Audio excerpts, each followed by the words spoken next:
Complex in Yerevan, the capital of Armenia. It's finals day at the AIBA Youth World Championships 2012. First up, we have the light flyweight final. The boxers making their way to the ring at the moment from Uzbekistan. That's Demirchyan Akhmadaliev fighting out of the red corner. Medal ceremonies will be conducted during the course of the afternoon as well. Red corner is represented by Uzbekistan. Blue corner is represented by China. In the blue corner, from China, is Bin Earl. From Algeria, just number 1, Colombia, just number 2, Ireland, just number 3. Both of these two, of course, in semi-final action yesterday. Akhmadaliev with, in the end, quite a comfortable points win, 24-15 against talented Filipino southpaw Jade Bornea. In the previous round, he had a 10-point win against Mongolian fighter Erdene as well. You look at the record there, and he's not really been pushed apart from that first round opponent. Light flyweight's 49-kilogram limit. He won by a 5-point margin yesterday against Lalitha Polipali of India. Beat Andy Gomez of Cuba 16-13 before that. Chinese National Elite Championship bronze medalist. Referee Kira Sidi Yaqub of Algeria. Just about to get the afternoon's action underway, and there are your 5 scoring judges. It's bout number 348. Fighters from 70 countries have been involved over the past few days. And we've still got fighters from 13 countries contesting these 10 finals. Europe, Asia, South America, Central America, all represented. Russia with the best medal hopes. They've got 4 in finals. 2 from Cuba, 2 from England, 2 from Uzbekistan, 2 from the Ukraine. China, Puerto Rico, Mexico, Guatemala, Scotland, Armenia, Poland and India all represented as well. Well, swinging with the right and then the left made to miss with both, and Akhmadaliev closing in. Was a little off balance.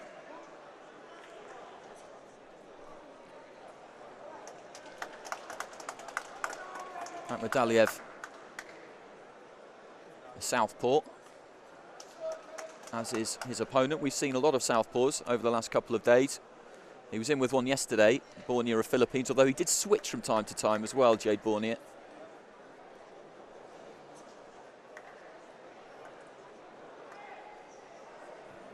Both men looking to land clean scoring shots. A clean scoring shot must be delivered with the knuckle part of the glove to the side or the front of the head or the upper body, so above the belt. Left hand there was neat from Ulf. Judges have a red and blue button in front of them. They press either when they feel that a fighter has scored. So 5 scores for each fighter will be posted at the end of the round. 3 will be selected. They will be the 3 closest scores. So if the fighter were to be scored 4, 5, 5, 5 and 6, the 3 5s will be taken, totaling 15. Divide it by 3, get back to 5. Not always quite that simple. If they were scored to have merited 2, 3, 4, 5 and 6, for example, it would be the 3, 4 and the 5 that would be taken. I'm sure you get the general idea. Could have been a scoring shot to the body there with the right hand of Ulf. Trying to establish that southpaw jab. Akhmadaliev, one may have sneaked through the gloves there. Guard held tight and high, which is what you will generally see. Elbows dropped to try and protect the phalanx. Left hand was good from Ulf. Opening round, so very, very important. It is difficult to come from behind. You do see it, but you can leave yourself with a mountain to climb. Akhmadaliev told to keep his punches up there. That one landed right on the belt. It's the final few seconds of the first round. And how have the judges seen this opening round of the finals? And it has gone 4-3 in favour of the blue corner.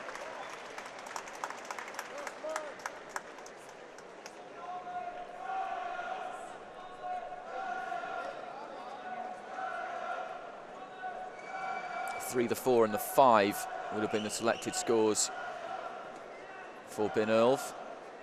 3 threes for Akhmadaliev would have been taken for his score.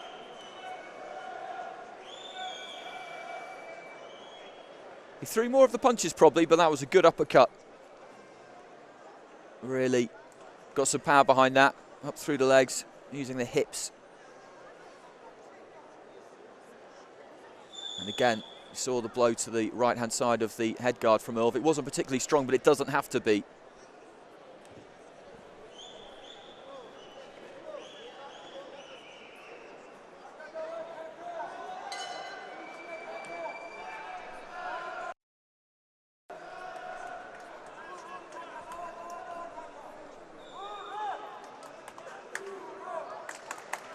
Akhmadaliev again trying to double that southpaw jab.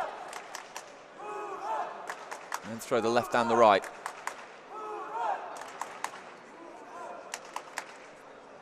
Really all the punches coming from the red corner so far.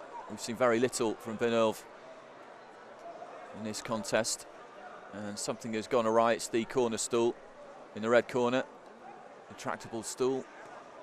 Just swung slightly through the ropes, and it's going to do exactly the same again if somebody doesn't get hold of it.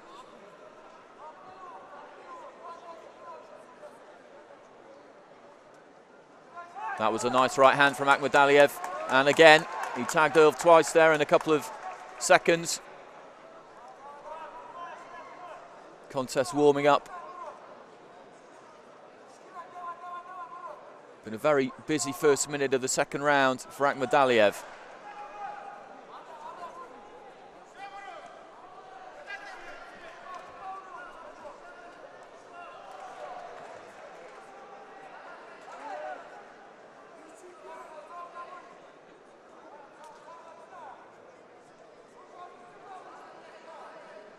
Most of these punches being thrown without reply, and he's got the gloves tight and high, Binurv, but sometimes you can sneak one through the gap, of course.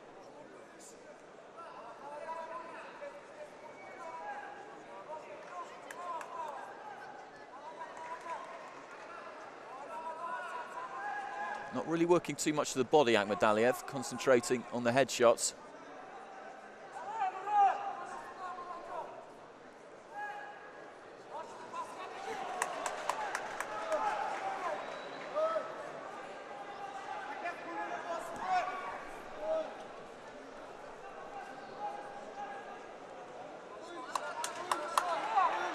Irv on the retreat there, tries to fire back. Akhmadaliev really has been the aggressor in this round. He's been walking forward, he's been walking the Chinaman down.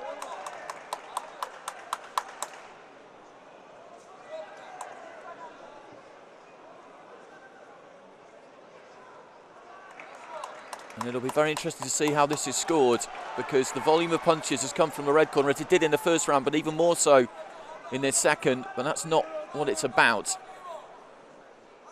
It's about scoring shots.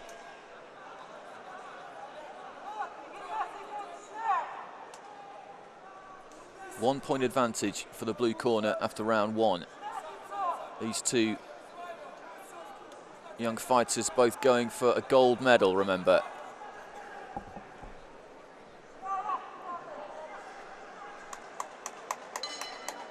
End of the second round. And that one goes 3-2 in favour of Uzbekistan, so 6-6 going into the final round. It couldn't be tighter.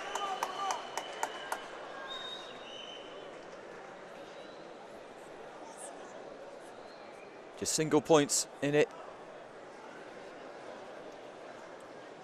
And I have to call on all those reserves of energy. It's been a long tournament. It started on the 29th of November.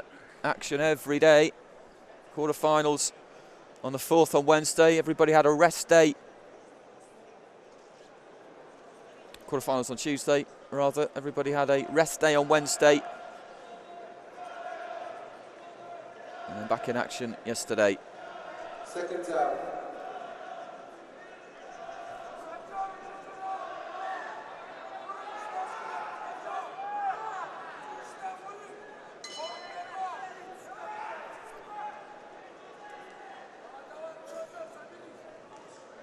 That was a nice left hand from Binulf. He throws fewer punches, but picks his shots maybe a bit more circumspectly and then gets that guard straight back up again. Akhmadaliev throws a lot more. I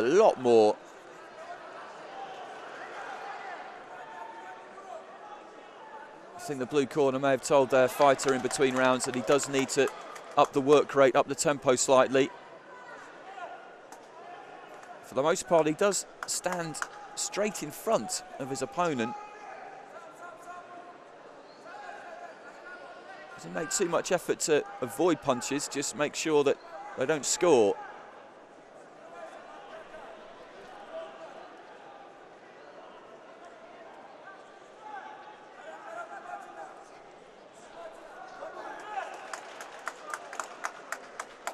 Southpaw jab, snap the head back.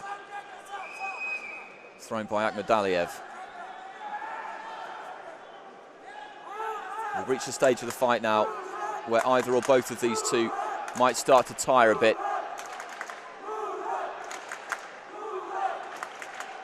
He does like that overhand left, Binulf.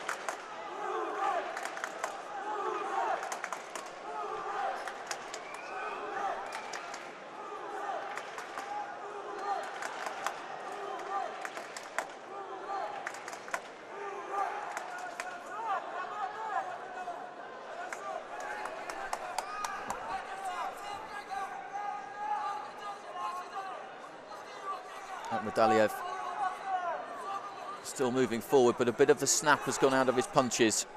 He really tries to plant his feet and dig in that uppercut. Just occupying centre ring, really, the pair of them. Into the final minute. Who is going to finish the stronger? It could be absolutely crucial.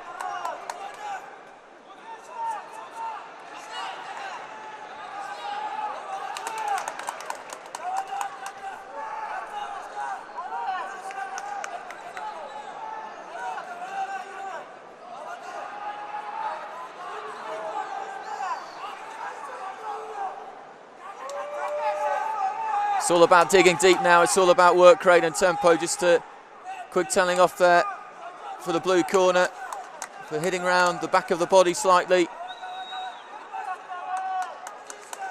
It'll be interesting to see the reactions of the two corners at the end. Good left hand.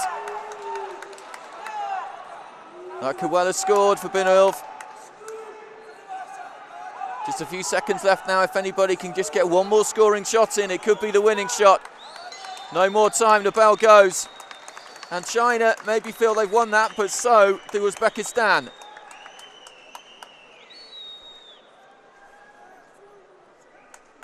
This is the light flyweight category, 49 kilogram limit.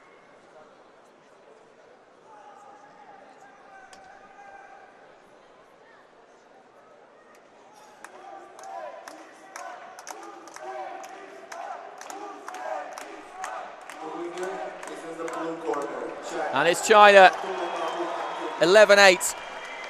So 5-2 that final round. And Binulf takes the gold. The first gold of the afternoon. Well, he was busier in the final round. He threw more punches. And he obviously picked them better. Disappointment for Demirchyan, Akhmadaliev, but a silver medal for his efforts. Number 349, instruction. Red corner is represented by Puerto Rico. Blue corner is represented by Mexico. Here's some action from that final round, and you can see how effective the guard is for the Chinese boxer. And that was a lovely right hand that caught him on the way in, shook him a little bit, and that left would have scored as well.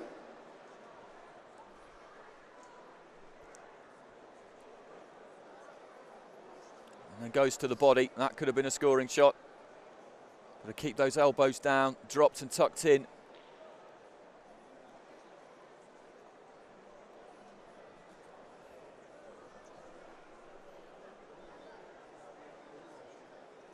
And most of those landing on the gloves, and that was the difference. He did throw a lot of punches at Akhmadaliev, but most of them didn't get through. Didn't really work to the body. Lefts and rights, but he was targeting the head.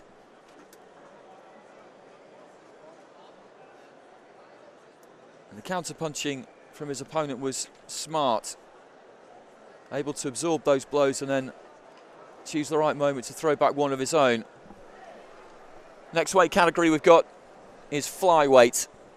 Javier Cintron of Puerto Rico got past Jorge Cordero of Cuba yesterday. Oliver Simpson in that battle against Kurt Walker of Ireland. Sneaked through as well, 14-12. It was 15-11. The margin of victory for Cintron, who was a London Olympian quarter-finalist. Simpson beat Turkey's Junior World Championship silver medalist Cengiz Onat 13-7 before his semi-final yesterday.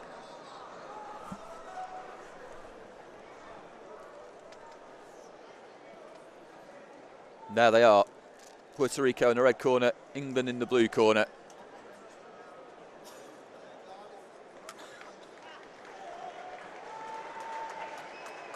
Javier Cintron, of course, as I mentioned, a lot of experience of the big occasion, of the big arena, of the big crowds. There are quite a few in today, certainly more than there have been any other day. Masai Kobayashi was put away comfortably in the quarter-final, wide margin by 12 points. But Simpson was composed yesterday in front of Kurt Walker, who launched an onslaught in the final round but couldn't narrow the gap enough. Simpson with a very narrow win against Jose Acosta from Venezuela. It's fine margins in amateur boxing a lot of the time. Referee from Sri Lanka is Nistantha Dhammarasa.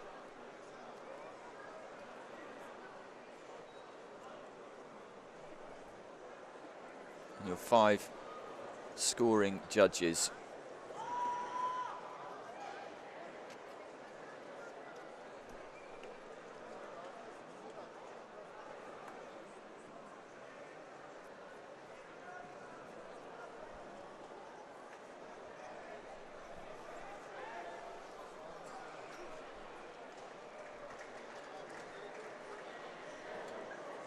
Checking the gloves, head guard, gum shield, gloves and head guard supplied by Wessing. Fighters touch gloves, and here we go with the final of the flyweight division. Javier Cintron of Puerto Rico in the red corner, Oliver Simpson of England in the blue corner.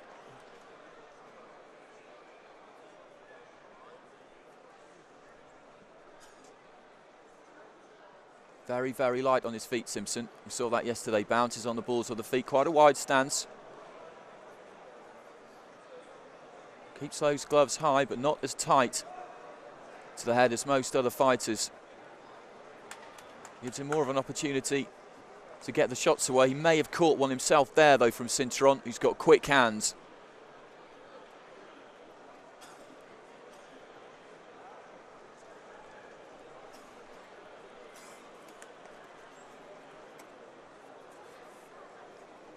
Simpson, orthodox. Cintron, another southpaw.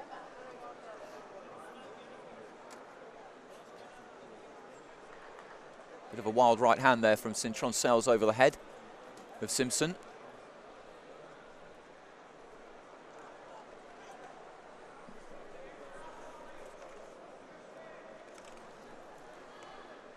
Cintron, Puerto Rico's only representative in the finals. There's 2 from England. Hughie Fury goes at super heavyweight later on. That'll be the final bout of the championships.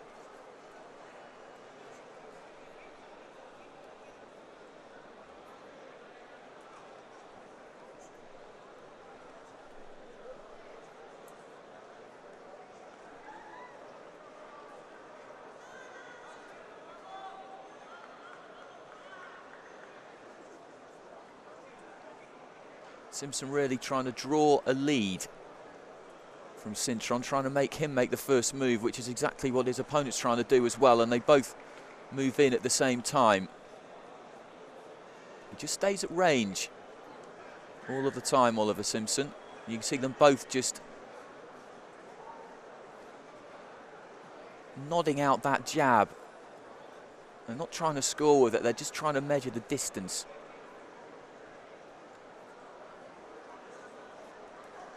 Good work on the inside there, though, from Tsitsernakaberd. That left may have got through.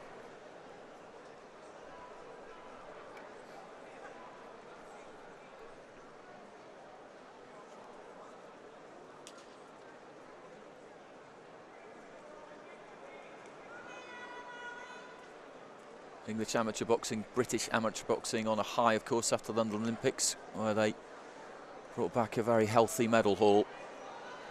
And a lot of them, all of them so far, have stayed amateur. Some signing up for the British Lionhearts in World Series boxing. Fred Evans, Andrew Selby, Luke Campbell, Anthony Joshua could be on the way as well. Bell goes at the end of the first round, and it's 3-2 to the red corner. 3-2 in favour of Tsitsernakaberd. Very tight.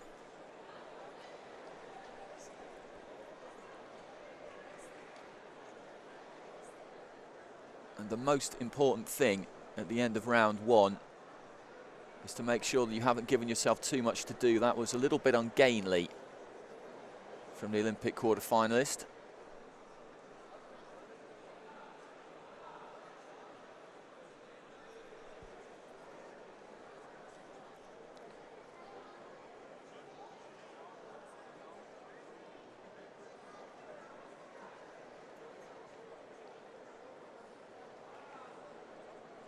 Neither really wanted to engage too much in that opening round. That left hand would have scored. It was a bit of a lunge.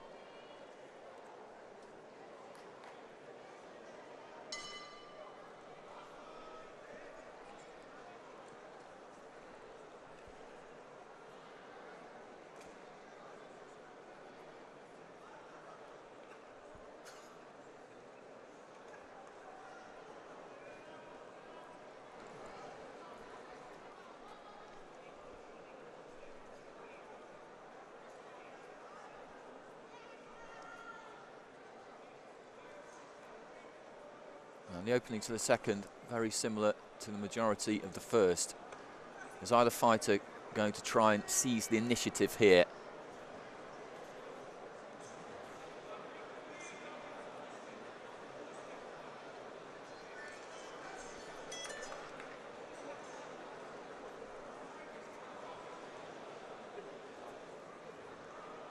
Untidy. Referee calls for the two boxers to break. They're very quick to call break in amateur boxing.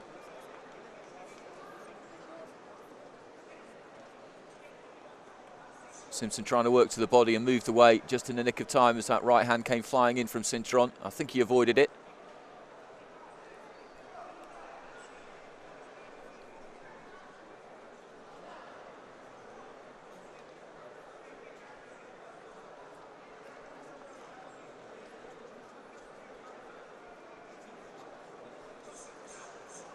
That was a nice right hand from Simpson. He left himself wide open there, Tsitsernakaberd.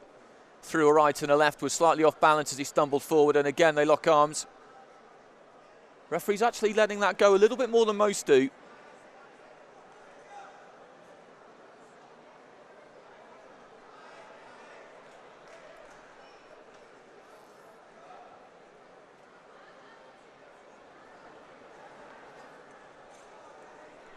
Simpson missing with his right. I think he may have been tagged on the way in there. He was a little bit square on.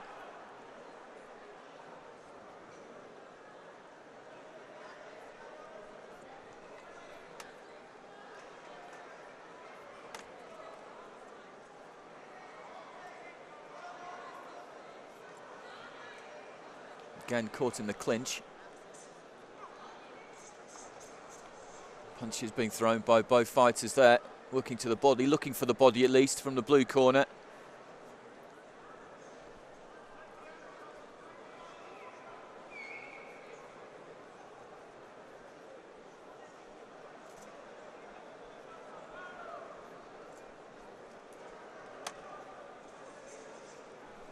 Ticking down the final few seconds of round two, and how is this going to set up the third and final round?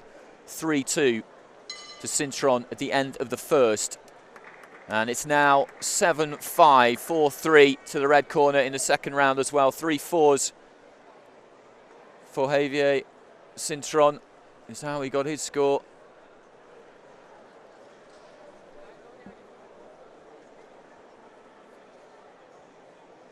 3 threes in there for Simpson. So again, very tight, but a 2-point advantage now opened up.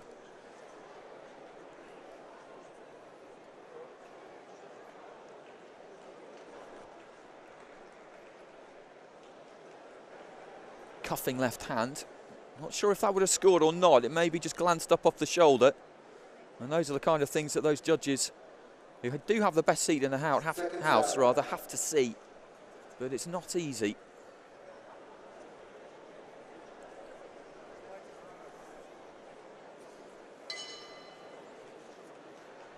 Simpson does really have a style that he tends to stick to, but he may have to just up the tempo, try and click through the gears in his final 3 minutes. Can't afford to be reckless. If he gives Tsitsernakaberd opportunities, he will take them, and then the bout and the gold medal will be gone. That was a good left hand.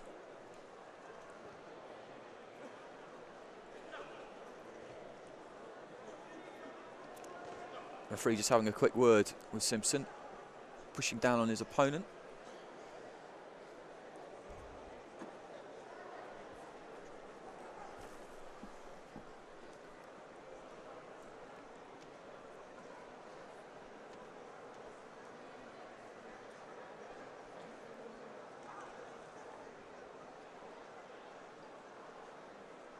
Again, a little bit untidy in the centre of the ring. Tsitsernakaberd holds up his arms to indicate to the referee that he wanted to get free.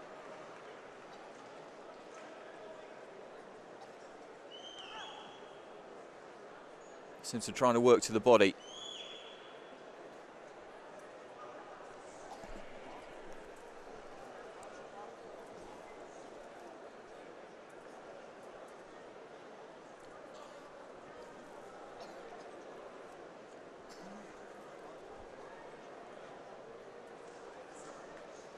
Right hand, a swing and a miss from the Puerto Rican. The arena filling up all the time. There is an Armenian fighter in action later on, and they will raise the roof for him. It's Nikol Arutianov at light heavyweight. He's in with Scotland's Scott Forrest.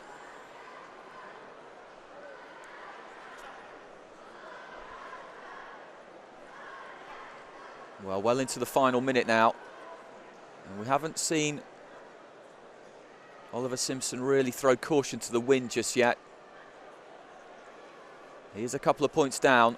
I think he would have scored with a right hand there, though, a short right hand that came in. Didn't have to travel far.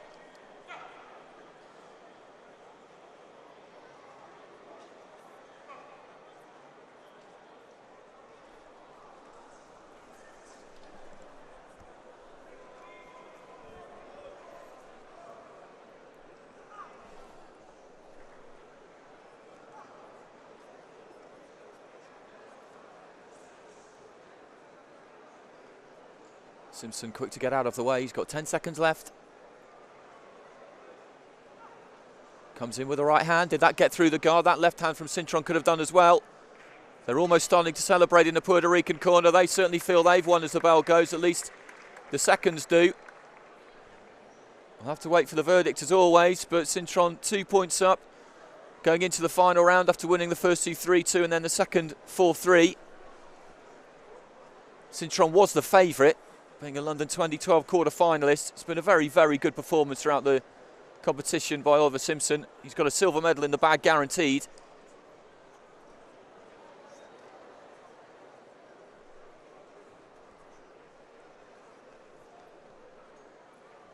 The winner is in the blue corner, England. Well, the winner in the blue corner goes to Oliver Simpson, and that is an interesting verdict because it's 10-10 on points. So level on points and also level on count back, because we saw the final decision there was given by the chairman of the jury in the front row holding up a paddle which would have had either red or blue on it facing the ring, and it will have had blue, signalling that Oliver Simpson was the winner. I'll just explain to you how countback works. When it finishes level on points about, then the scores from all 5 judges, their aggregate scores over the 3 rounds are looked at. The high and the low, the highest and the lowest scores out of those 5 are taken away. The 3 remaining scores for each fighter are added up, and that gives them their score. So that also must have been level, and then, as I say, it went to the chairman of the jury. So the tightest of margins really possible, almost. There is one further step it can go to. If the chairman of the jury scores it as a draw by holding up a white paddle, then the 5 judges at ringside have to press either the red or the blue button to vote. They don't have the option of the draw, and in that case, obviously, being an odd number, there is a result. So it's the first time we've seen that in the last couple of days, but the upshot is that the medal goes to Oliver Simpson of England.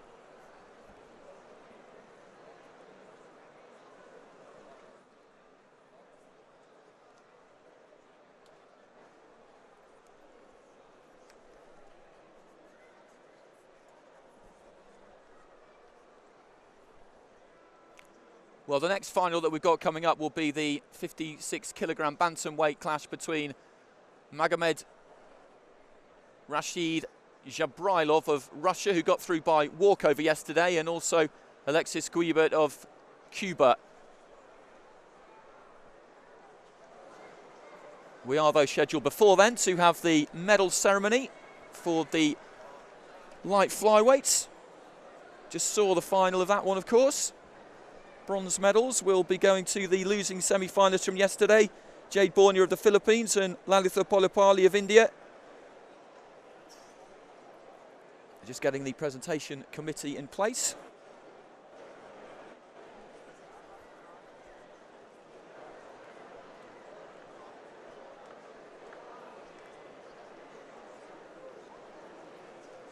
Now we start award.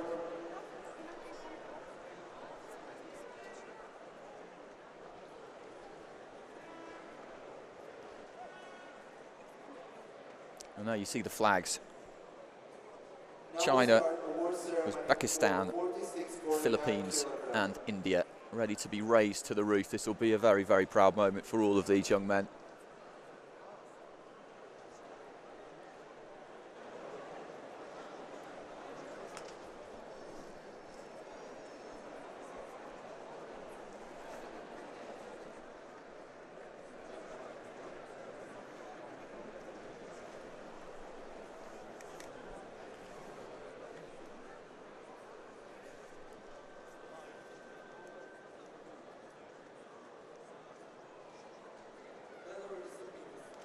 To the stage.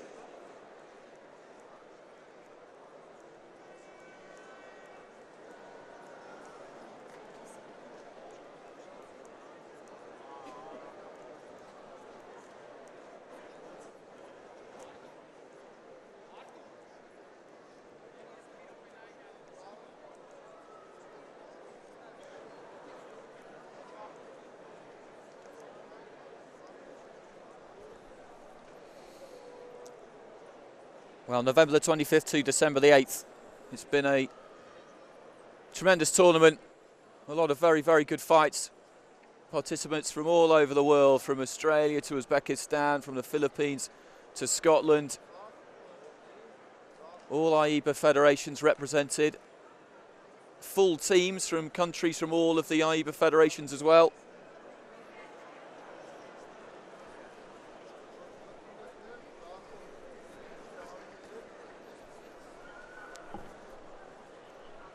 This venue actually held the 2009 Junior World Championships also.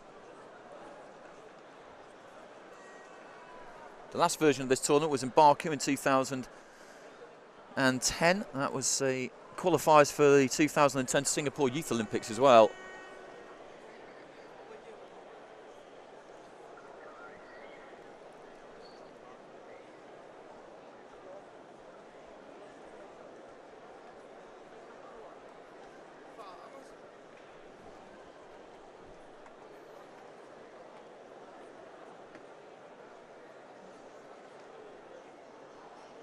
You can see the finalists that we've just seen sitting down on the chairs there. That was Oliver Simpson on the right-hand side, Tsitsernakaberd on the left-hand side by side after going through the mill over three 3-minute rounds.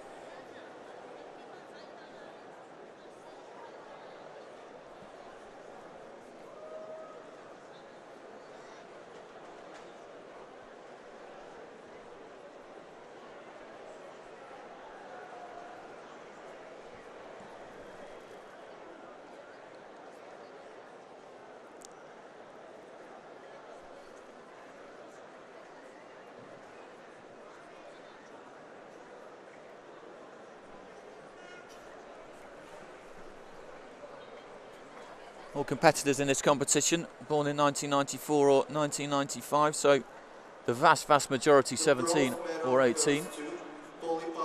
And now we're about to get underway. The bronze medalists being announced. The first, Lalitha Polipali of India, the dignitaries involved in this ceremony, presenting the diplomas. Demirchyan Deranik, first Deputy of President of Federation, and presenting the medals is Dr. Ching Kuo Wu, AIBA President and IOC Executive Board Member. And here come all of our medalists.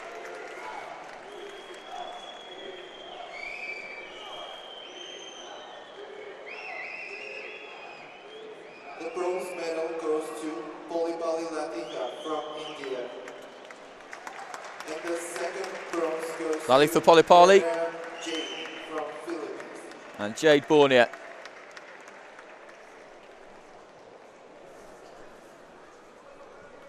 Dr. Ching Kuo Wu putting the medals around their necks. A moment that none of them will ever forget, I'm sure. A shake of the hand. And the silver medal. And the diplomas, as I said, presented by Demirchyan Deranik, the first Deputy of the President of the Federation. The silver medal goes to Ahmadaliyev Murjan from Uzbekistan. Murjan Akhmadaliev. 11-8. He lost the final.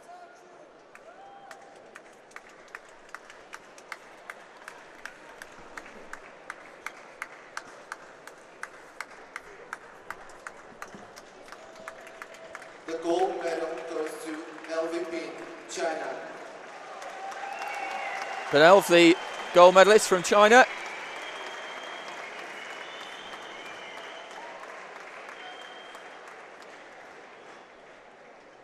Special moment for him.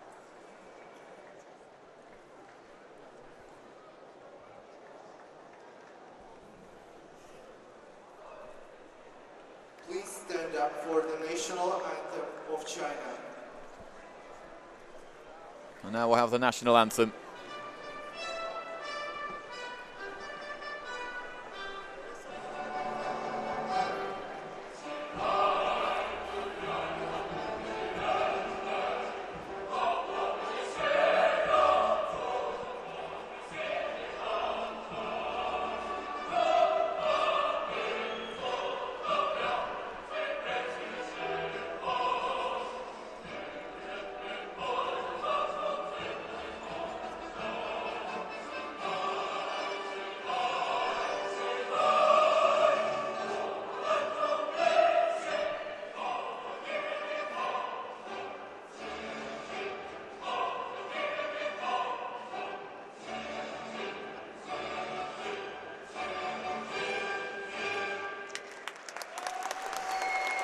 Well, congratulations to all of those fighters.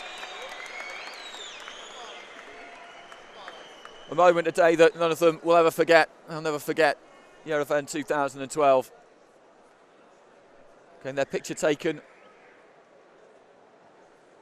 That'll be framed and put on the wall somewhere, I'm sure.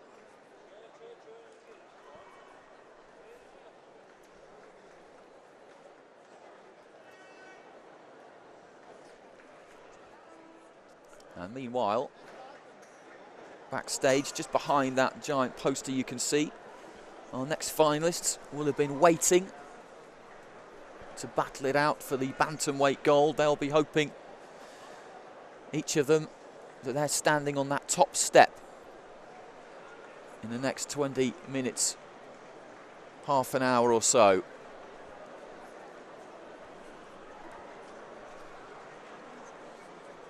It will be contested by Russia's Magomed Rashid Jabrailov, who didn't have to fight yesterday. Omar El-Hag of Germany had a tendon problem in his shoulder, I'm told, so he withdrew. The Russian, though, was the overwhelming favourite. AIBA junior world champion, Russian champion.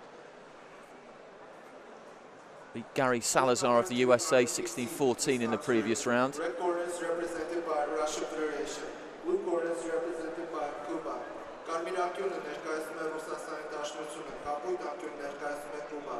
Referee from England. Judge number 1, Algeria. Judge number 2, Egypt. Judge number 3, Poland. Judge number 4. Just introducing the referee and the judges currently.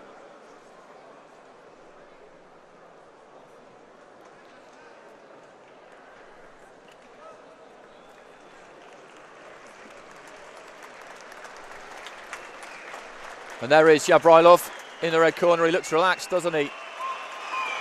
Looks very relaxed indeed. The first of 4 Russians we'll see in finals this afternoon. They got 5 through to the semi-finals. Idris Shakhmanov was the only one who didn't make it through. And really only Salazar was running close. Had an extra day's rest yesterday as well, which Alexis Guibert of Cuba did not get. He got through 13-8 against Freddy Ortiz of Puerto Rico. He's the youngest member of the Cuban team. And he's got his hands full here. Relatively tight against Adilbek Adilzan of Kazakhstan, but other than that, he's had it pretty much his own way. Referee Mick Bassey of England.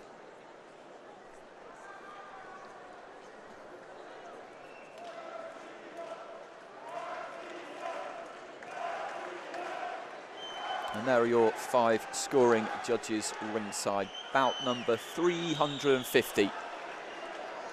Judges and referees, their appointments decided very shortly between each contest.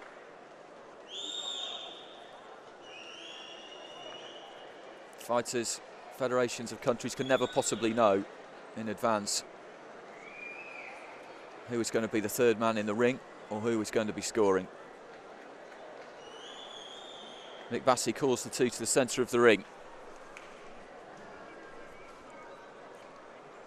Jabrailov of Russia in the red, Guibert of Cuba in the blue.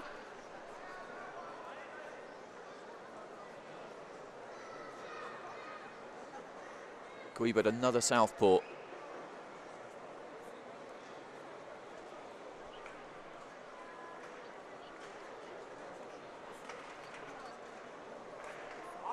Nice left hand from Jabrailov.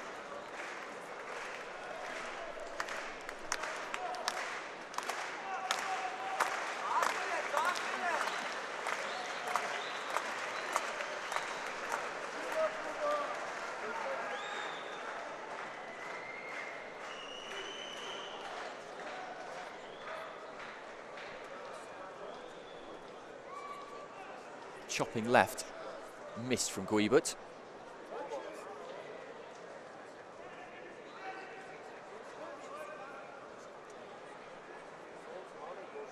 Both just trying to find their range at the moment. Jabrailov jumping in with a left hand followed by right, trying to back his Cuban opponent up.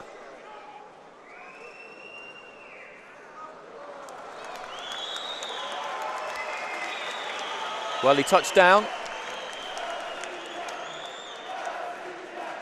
but no 8 counts.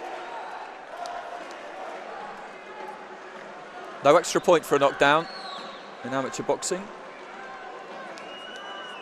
But in this competition, in junior youth competitions, if you suffer 2 standing 8 counts in a round, then you lose 3 in a contest, then you also lose. It's 3 in a round and 4 in a contest at senior level.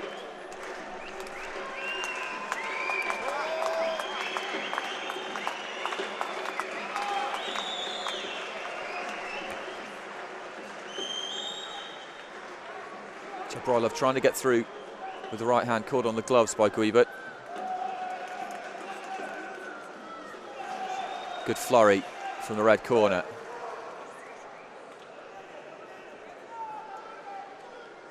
He is expected to win this final, and that brings its own kind of pressure and its own kind of difficulties. But on his way to the ring, he hardly looked nervous. He was laughing, joking.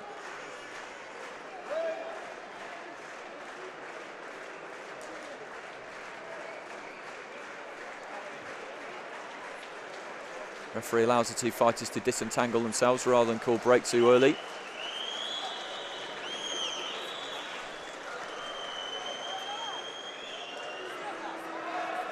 Into the final 10 seconds of round 1.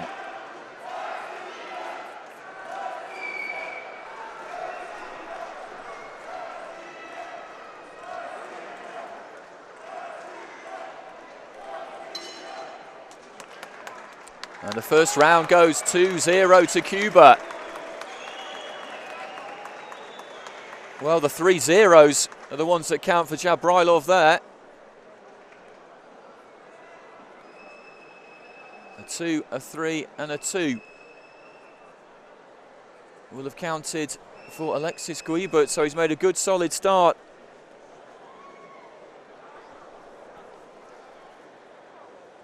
The Russian was busy. He looked purposeful, he looked confident, but according to 3 judges, didn't manage to get any scoring shots through. Well, that was the knockdown, but it wasn't a clean punch. According to the referee, at least, he didn't give the standing 8 count.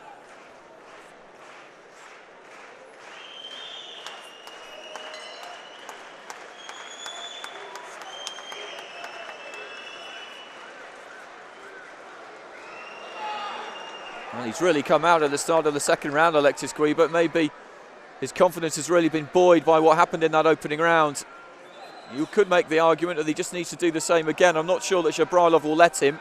He may need to try and change his tactics a little bit.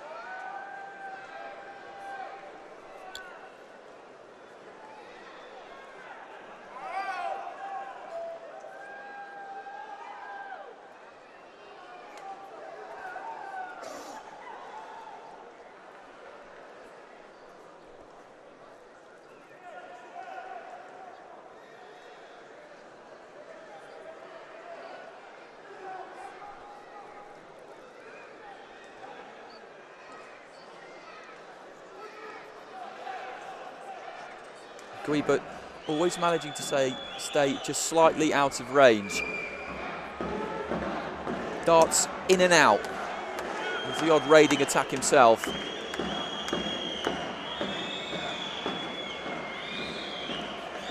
And that right hand, the short right hand, that could well have scored.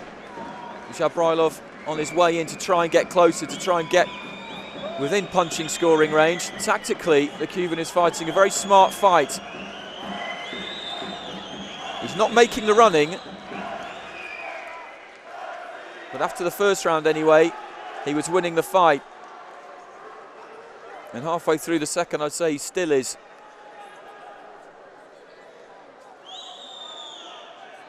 Jabrailov lets go with a left hand, sails over his opponent's head.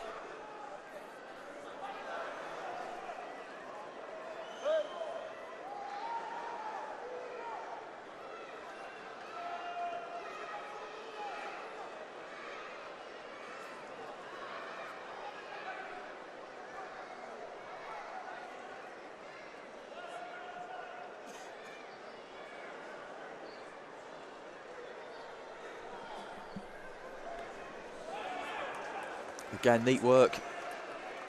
Through a punch and then just circled away. Got good side-to-side movement, Gui, but he doesn't stand in front of Jabrailov. Well, that's exactly what he was doing there. But the guard was up, he was covered.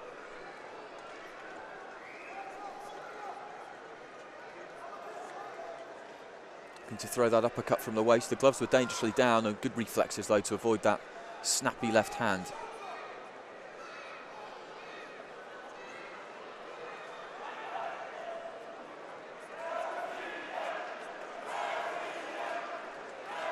Nice right hand from Jabrailov.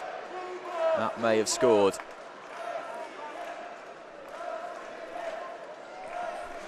End of round 2.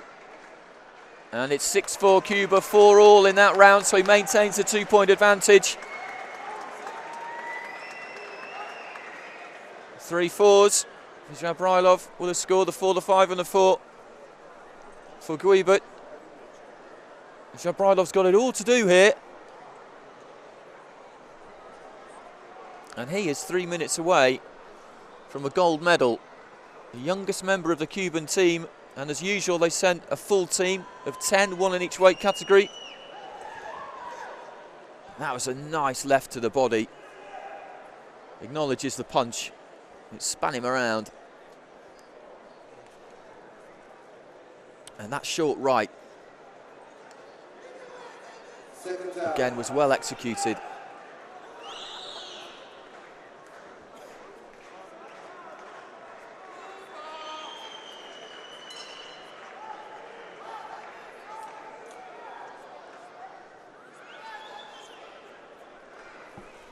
It's the final in the bantamweight category, 56 kilograms. Untidily, the two end up in a heap on the floor.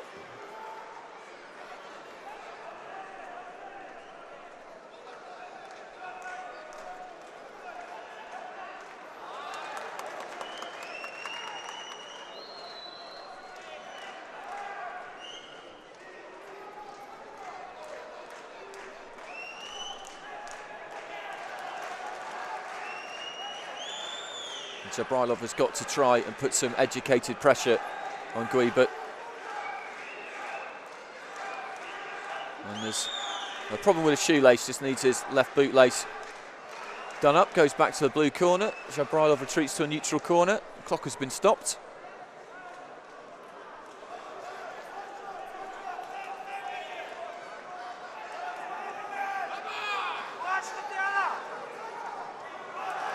Nice right hand from Jabrailov. That brings some cheers from both corners. As the left hand is sunk in by Guibert as well. Some good action in the third. But I'm not sure Jabrailov has made too much impact on that 2-point lead at the moment. We've still got 2 minutes to go.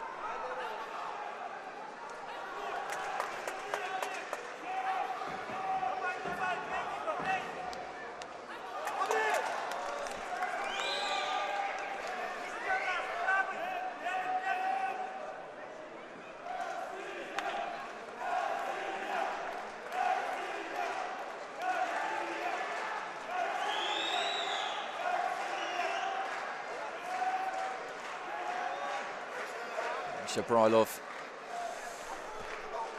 walking into Guibert, who ducked his head a bit too low there. Does throw that left hand quick, but he hasn't landed it. Southpaw jab taking effect there for Guibert.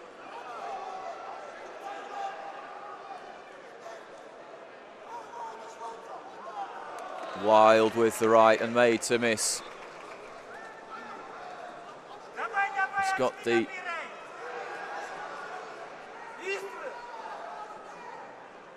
age advantage here, the Russian. Not much of an advantage.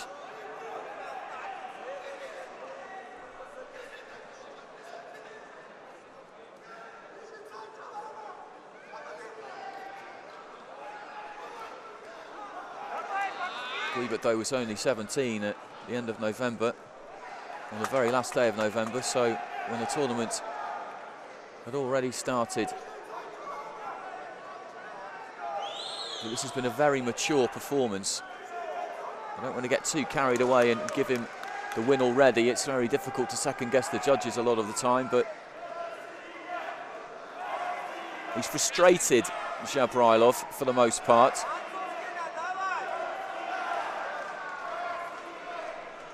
And again, he's made to miss with the right hand. He's trying anything he can think of in there, the man in the red corner, but none of it's really worked, and that's a good flurry to finish with for Alexis Guibert. 2-point advantage he had going into the final round, and they're absolutely sure in the Cuban corner that he has won the bantamweight gold medal, and I have to say, I've got to agree.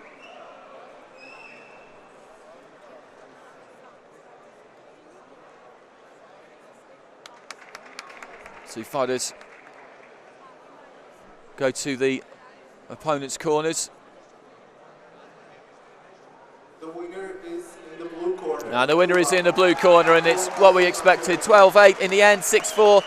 That last round was scored, and that's a really, really accomplished performance from Alexis Guibert, youngest member of the Cuban team. As I say, just turned 17 on the final day of November, up against Magomed Rashid Jabrilov, AIBA Junior World Champion, bronze medalist, Russian champion, most people's favourites.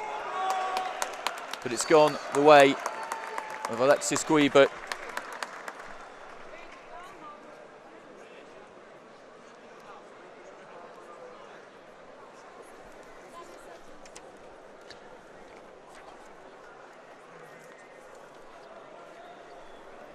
And we will now have the medal ceremony for the flyweights.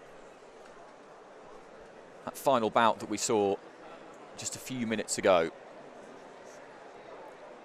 But here's some action from the final round of the bantamweights.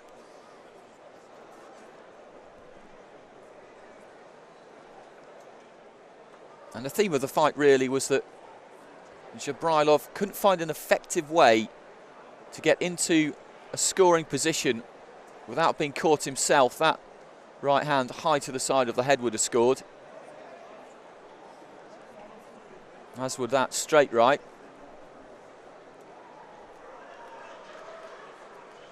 Please welcome to the stage the award presenters of 52 kilograms weight category, Mr. Abdalela Orjini, AIBA Technicals and Rules Commission member,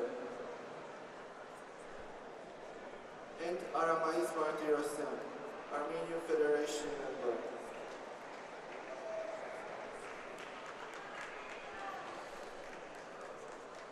Please welcome to the stage boxers.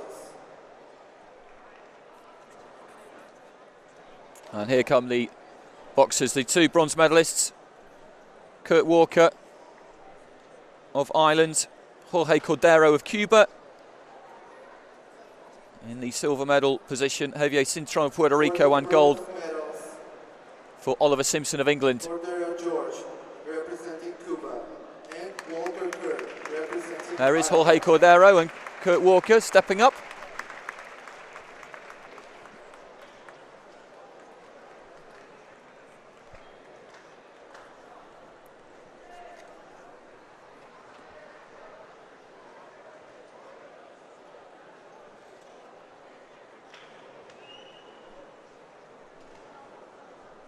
Diplomas being presented by Armenia's Martirosyan.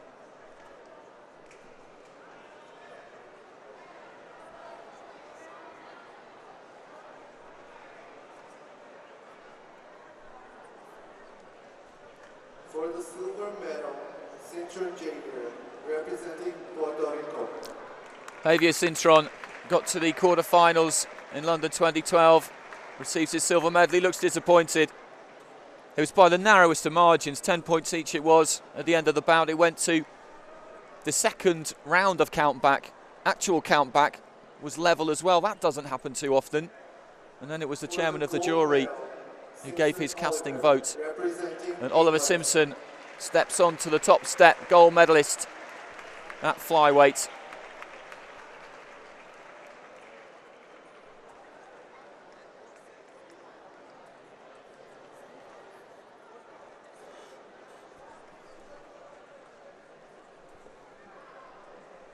Please stand up for the the national anthem of England. And now we'll have the national anthem.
And time for the photos.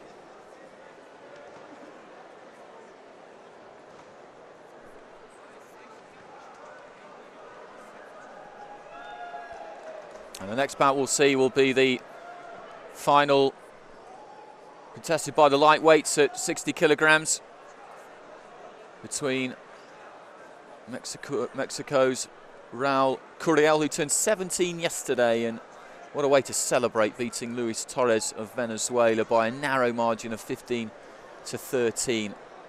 And by Sangarov, squeezed past Sofiane Mija of France. Two top-class amateurs, those, by a 2-point margin as well. European junior champion by Sangarov. Curiel, a National Olympiad bronze medalist.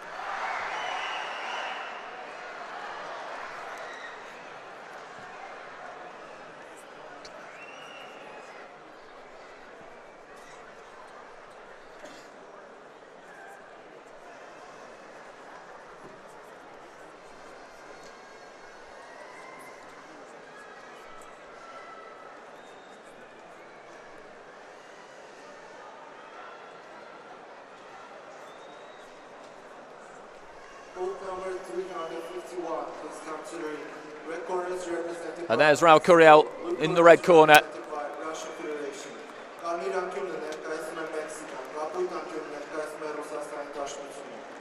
And his record so far really run close by Luis Torres for the first time in the competition, really.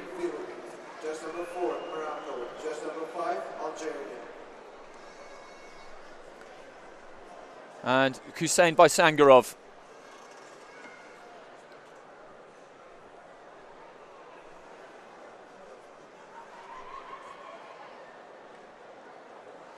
Stoppage against Yilmaz in the quarterfinals, and then that really good battle with Sofiane Mija. Michael Gallagher of Ireland is your referee.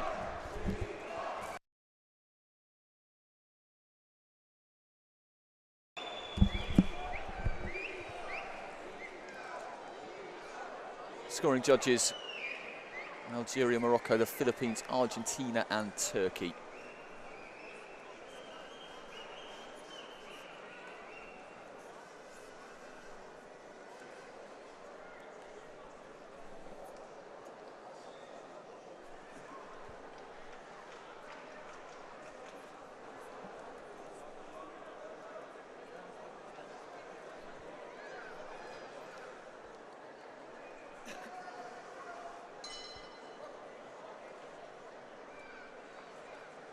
Two orthodox boxers.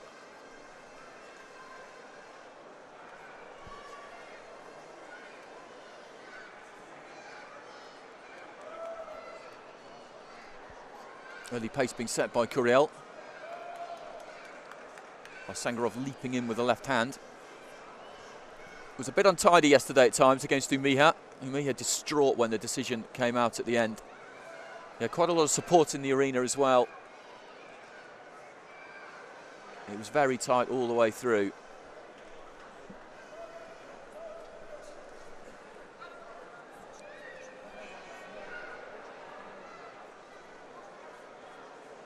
Illegal use of the shoulder being pointed out by Michael Gallagher.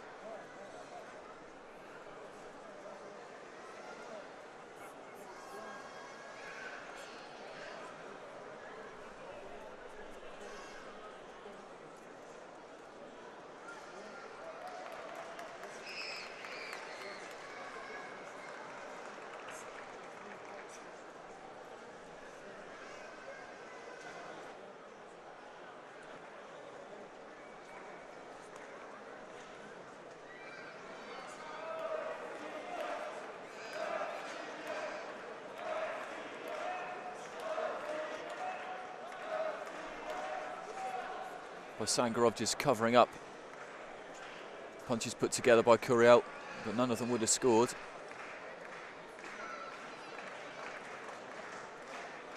Working to the body that time, the Mexican.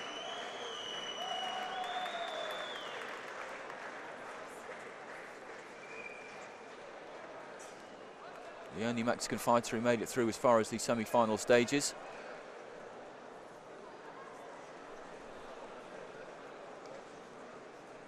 Sangarov, the second Russian we've seen in action in the finals today, of course having just seen Jabrailov defeated by Guibert of Cuba.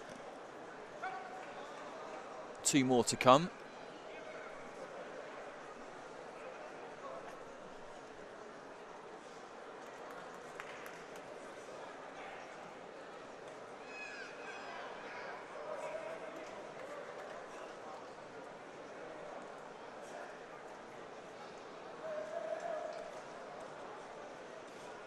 Left and rights coming in there from Curiel, but again the guard was high. Right to the body there, could have scored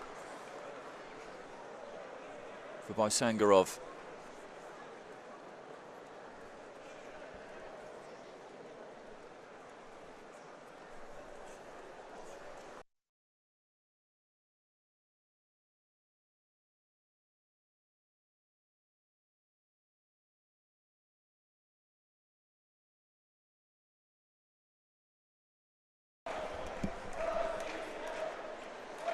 Nearing the end of round 1.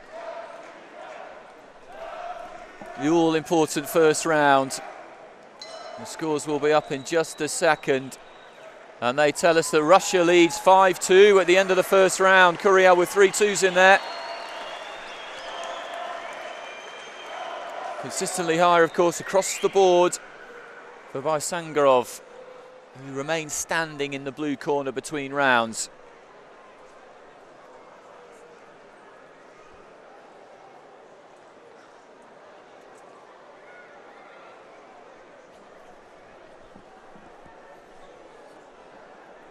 Nice left hand, got straight through the guard there. It's a bit untidy by Sangarov, as I said before, but he is effective. That would have scored as well. That left as he's working away to the body there. Just switches the angle of attack, comes round and over the top with the left hand into the side of the head guard. And 3 points is a big margin to take after the opening round. That really does leave Curiel with a mountain to climb. But he came through against Torres yesterday.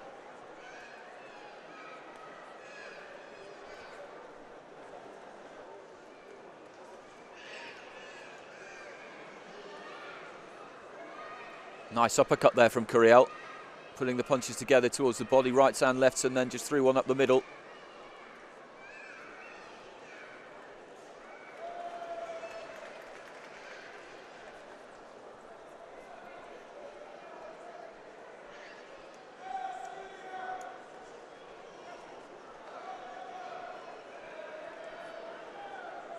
Michael Gallagher having a word with Curiel about use of the shoulder.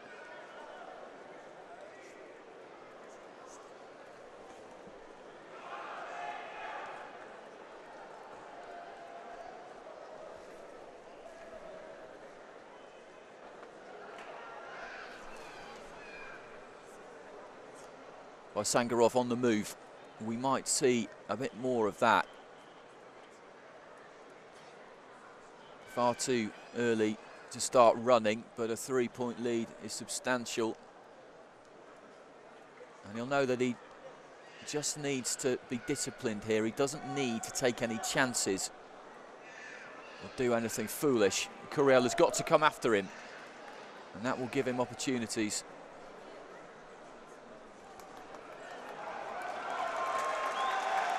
Off his feet, Curiel, but signalling to referee that he's absolutely fine. A little short uppercut there from Baisangarov. Sneaked up through the guard, I think.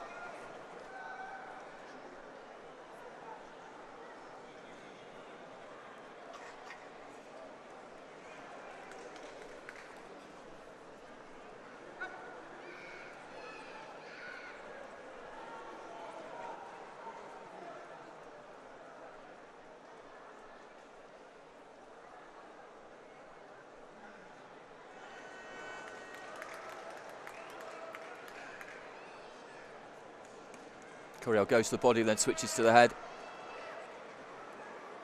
Force behind these punches. He's really putting everything into them. Baisangarov, for the most part, is able to soak them up. And then as he does, come back with a couple of his own.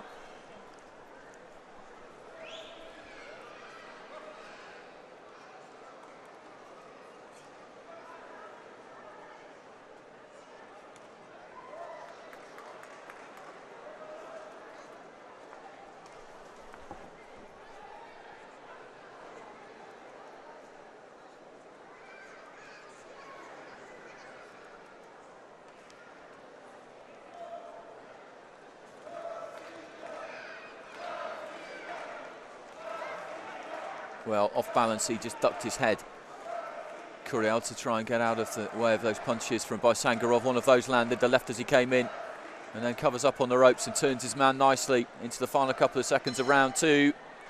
3-point lead he had, and now it's a 4-point lead for the Russian going into the third and final round. 10-6, took that second round 5-4.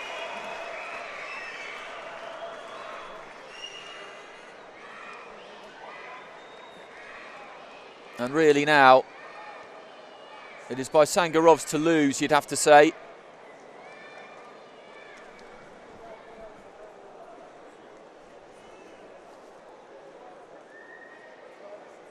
Curiel is putting the work in, he's throwing plenty of punches. That left uppercut would have just sneaked up through the guard and scored, but Baisangarov has him on the run there and scored a couple of points, I'd say at least.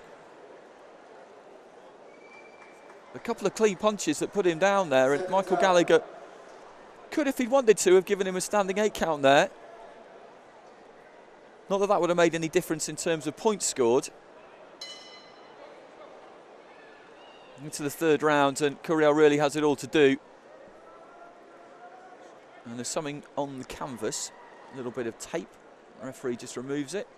Fighter sent to neutral corners.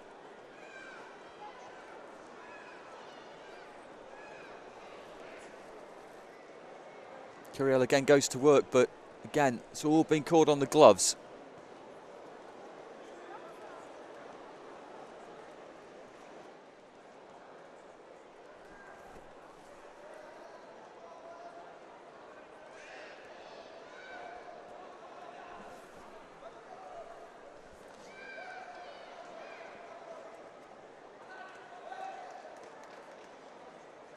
And that right uppercut again gets through. He scored with that a couple of times and then just launched in left, right hands.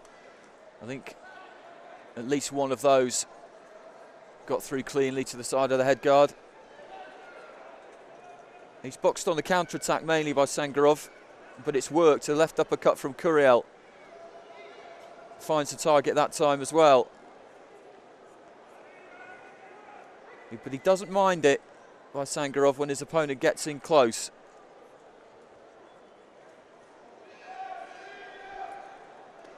Little flurry there from Curiel. Baisangarov manages to turn him.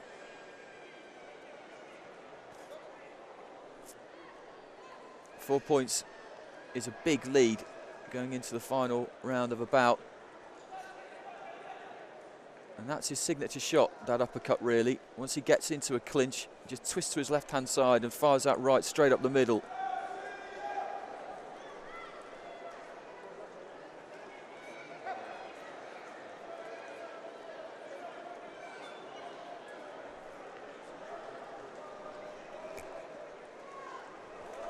Nice counter punch right hand from Baisangarov on the back foot.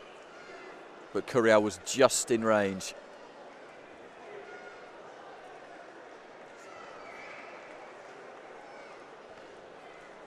And it's difficult to see anything other than goal for Russia come the final bell here, unless something extraordinary happens in the last minute. Sangarov was staggered there, but he was caught not cleanly, I don't think, because he was a little bit off balance.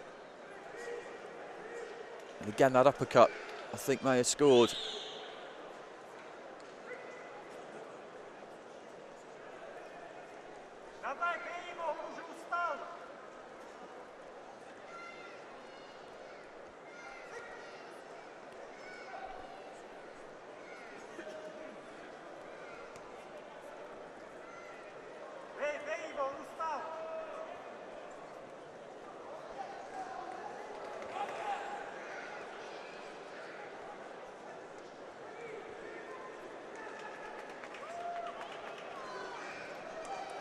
Into the final few seconds. Sangarov backed up onto the ropes, but again he covers up well, and as he comes back, a left hand got through there. You could just see the chin moved of his opponent, Curiel. He celebrated his 17th birthday yesterday by guaranteeing himself a silver medal. And I think it's silver he's going to have to settle for.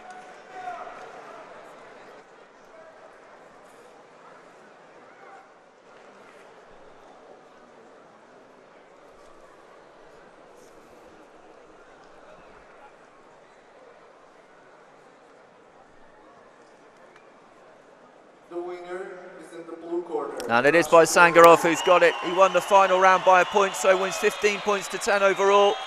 And Russia, who've got 4 finalists in action today, get their first gold. They've already had a silver from Magomed Rashid Jabrilov. And he kept that lead intact and just stretched it by a point as well.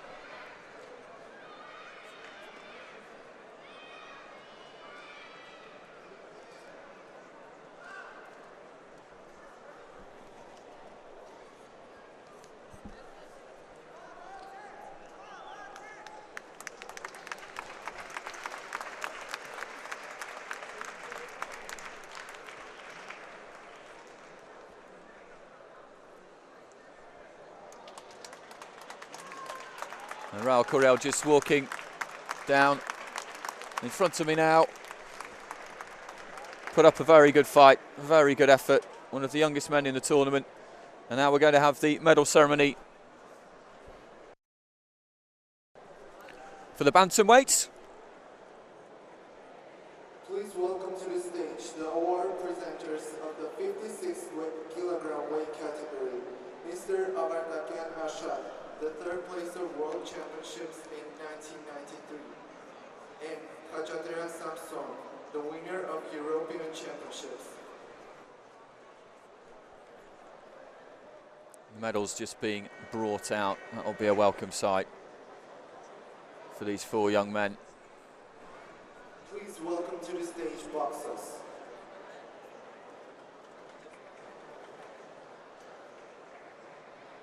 Two bronze medalists at the front there is Omar El Haag of Germany. Had to pull out of his semi-final yesterday with a tendon problem in his arm. The other bronze medalist, Freddy Ortiz of Puerto Rico. Bronze medals, Ortiz Freddy representing Puerto Rico, and El Haag Omar representing Germany. And the medals to be presented by Dr. Joseph Ayeni of an AIBA EC member.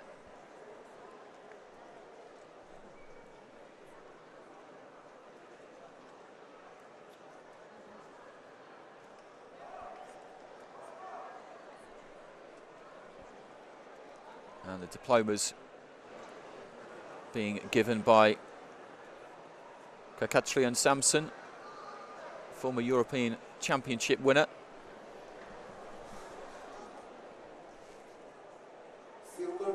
And the silver medal for Magomed Rashid Jabrilov of Russia, who lost that final we just saw a few minutes ago, 12-8 to Alexis Guibert of Cuba. He's already picked up a Junior World Championship bronze medal. Now a silver at the World Youth Championships. Gold medal, Guibert Alexis, representing Cuba. And the gold medal for Alexis Guibert of Cuba. He really did put on a very good performance. 17 just a few days ago. Very mature, very composed.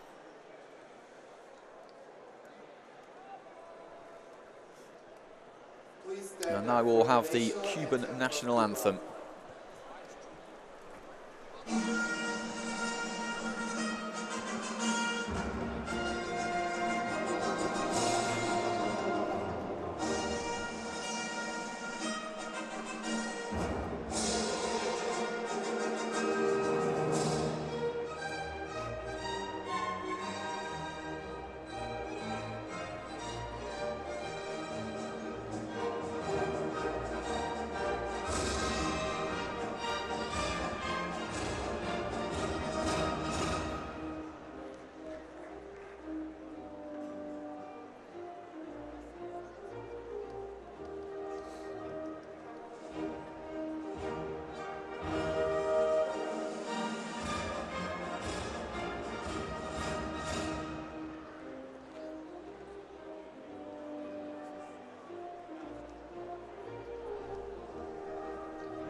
And now the light welterweight final between Kevin Brown of Cuba and Lester Martinez of Guatemala. Brown getting past Joshua Kelly of England in the semi-finals. Martinez disposing of Parviz Bagirov.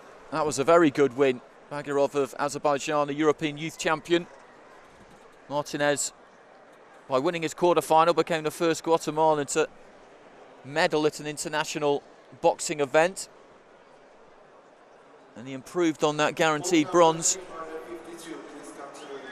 Red corners represented by Cuba, blue corners represented by Guatemala. And there is Kevin Brown. Referee from Poland, judge number 1, Latvia, judge number 2, Russian Federation, judge number 3, Kazakhstan, judge number 4. Very tight against Alexandros Sanakidis of Greece in the quarter-final.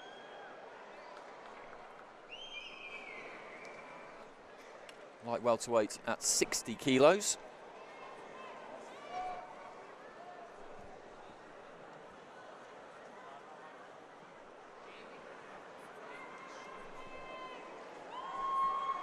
Lester Martinez, two-time Central American champion. Going past Bagirov by 4 points, and a really good win against Carlos Adames as well of the Dominican Republic in the previous round. Adames, a Pan-American youth champion. Mariusz Gorny of Poland is the referee.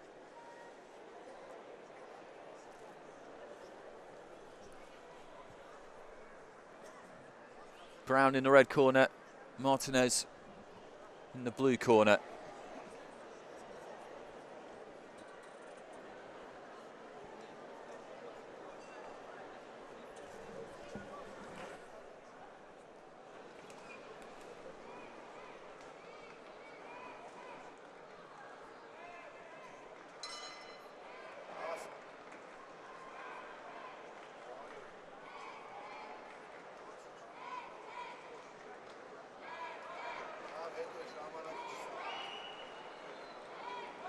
We saw this yesterday in the semi-final. Martinez's style is a little untidy. Leans slightly forward in that stance. Walks down his opponent. He's awkward. But there's nothing wrong with that. Brown, meanwhile, you would describe as more of a stylist. Pops out that jab. Good sound, tight defence. Cuba, of course, with an astonishing record in amateur boxing. You think about the likes of Felix Savon, Teofilo Stevenson, both three-time Olympic champions, Mario Kindelan. You expect them at every tournament they arrive at to produce medals.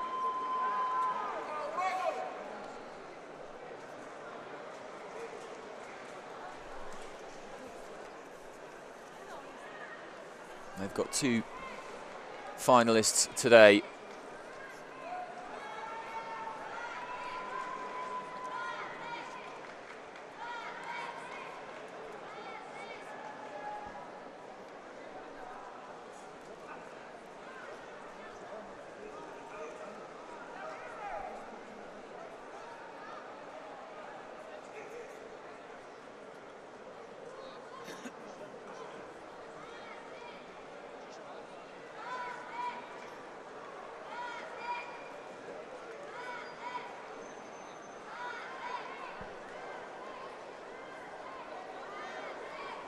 Throwing that right hand, Brown.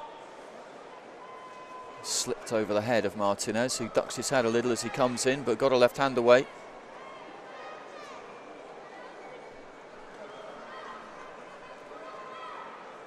Good variation of punches from Brown, but all either missing or caught on the gloves. Again, Martinez with a speedy combination, but this is how Brown with a speedy combination rather, but this is how Martinez goes about his business. He's happy to take those on the gloves and the forearms.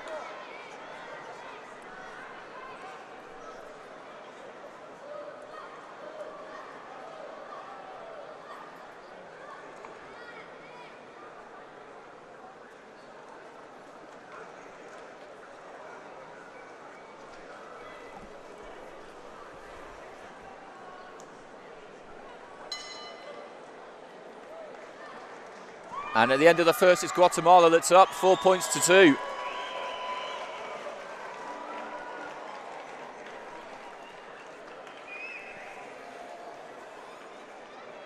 Brown was the busier of the two in that first round. Martinez is proving to be a very difficult customer to deal with.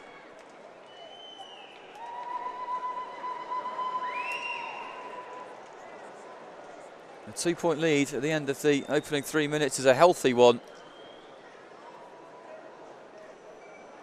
You see that style, he tucks the elbows in, keeps the gloves high, exactly as you're supposed to do, and manages to take almost all of the opponent's punches on the forearms or on the gloves.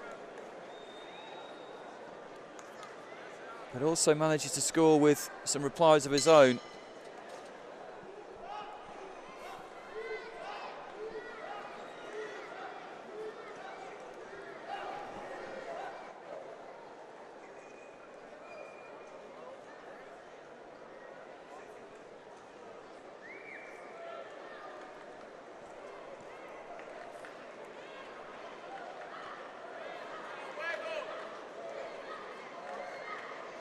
Good exchanges at the start of the second round.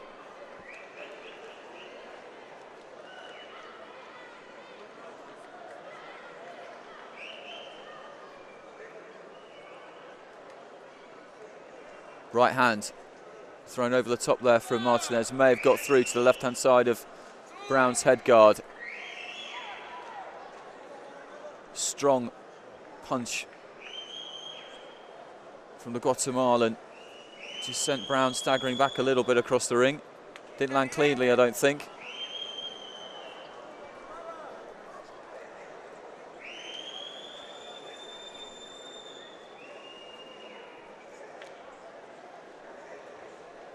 Right hand was crisp and accurate there from Brown. Maybe he's just beginning to work out a way to fight against Martinez, and nobody else has really managed to work that out so far. Parviz Bagirov yesterday banged away to the body, but without success.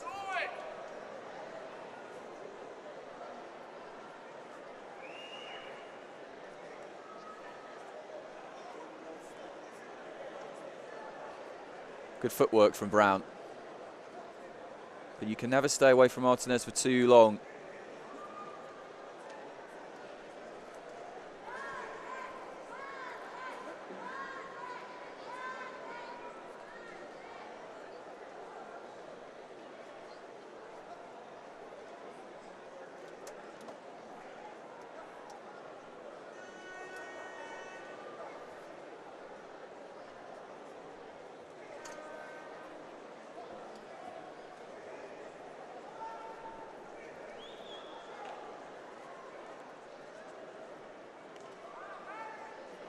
Uppercut. A little bit of variation there from Martinez. I haven't seen him throw too many of those.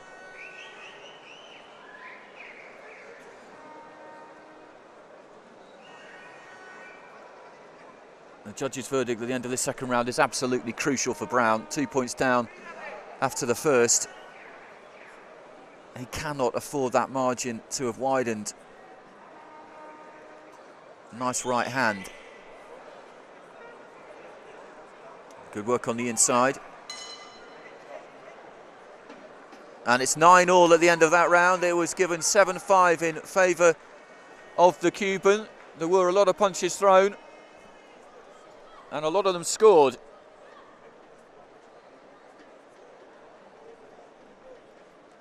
The 7 and the 6 would have been selected there.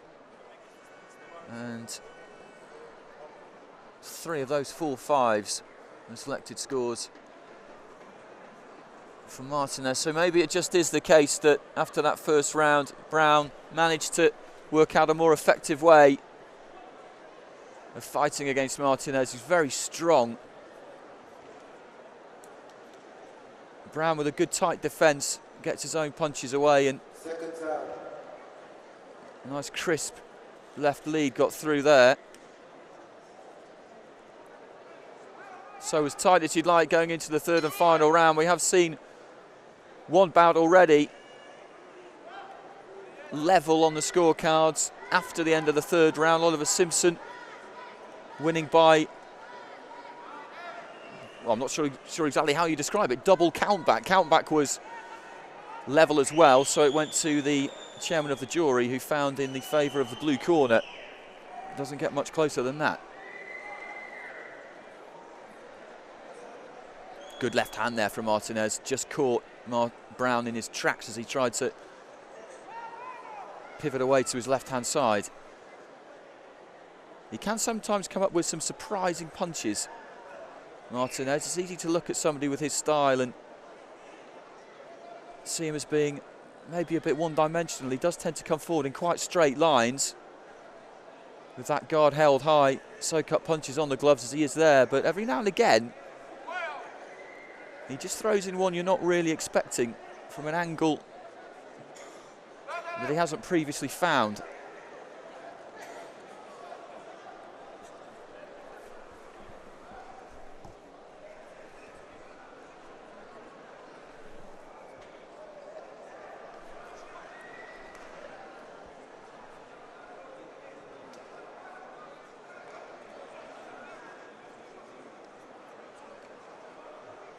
Brown ducking the head too low there, and the referee telling him to keep it up. Nice right hand to the body. Well, that looked okay to me, but the referee again saying that that was possibly a little bit low.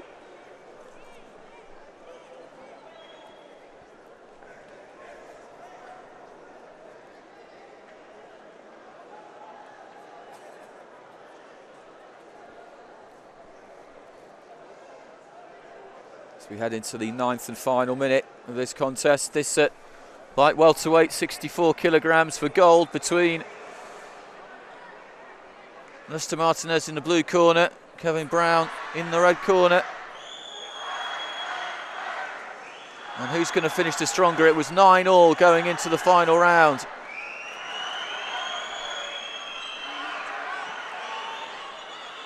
Maybe Brown is looking a little bit fresher. Martinez trying to get into the inside. And there are points being scored in there, I'm sure. Exactly how many and for whom, I couldn't tell you. That's a little bit foolish from Brown, just stretches the gloves wide. A touch of showboating. as he unloads a left and then a right hand, and he does a bit more of it. He obviously feels he's got enough here. I don't see how he can be quite so confident of that. And leaves himself open in the last 10 seconds. Drops those gloves. A couple more seconds remaining. Time to land one final punch for either of these two. The bell goes. He sinks to his knees. Kevin Brown, he thinks he's won. And so does Lester Martinez. Well, we'll see. We won't have to wait long.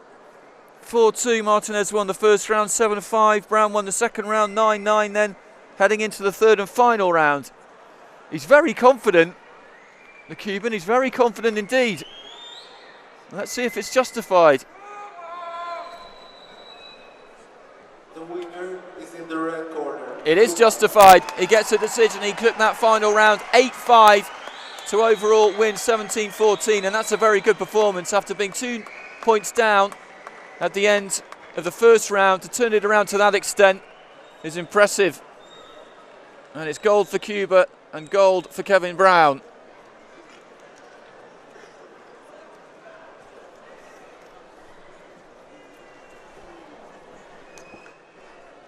He is an impressive fighter, Brown. You look at his all-round technique, his all-round style, and it's difficult to pick too many faults in it.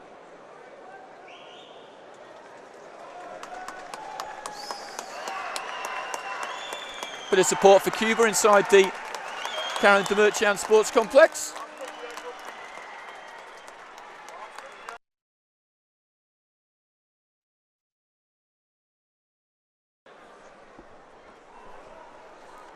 And now we'll have the medal ceremony for the lightweights. The final that we saw just a few minutes ago between Raul Curiel of Mexico and Hussein Baysangarov of Russia. Bronze medalists losing semi-finalists from yesterday, Luis Torres of Venezuela and Sofiane Oumiha of France. And here's some of that action from the final round. 8 points he scored. Martinez was just made to pay by a smooth operator. The speed and accuracy of those punches there, impressive going into the closing minutes of what was a very hard-fought contest.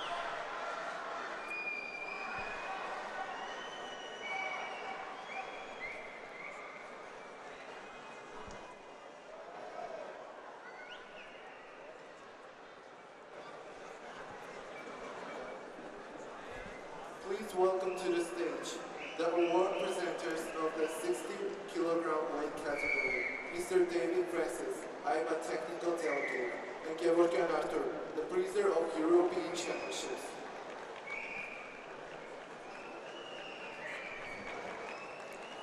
As the boxers come onto the stage, first stepping up there, that's Luis Torres of Venezuela.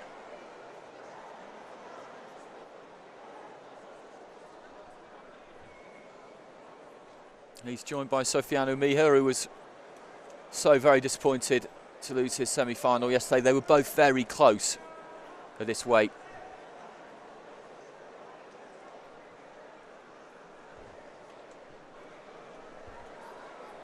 Please welcome to the stage boxers.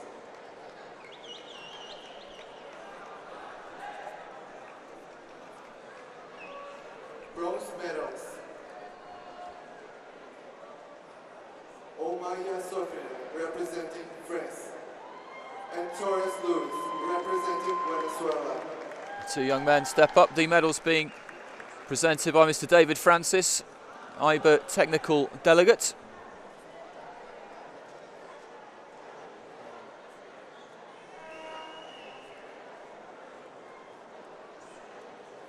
And the diplomas being given by Gevorgyan Artur, prizer of European Championships.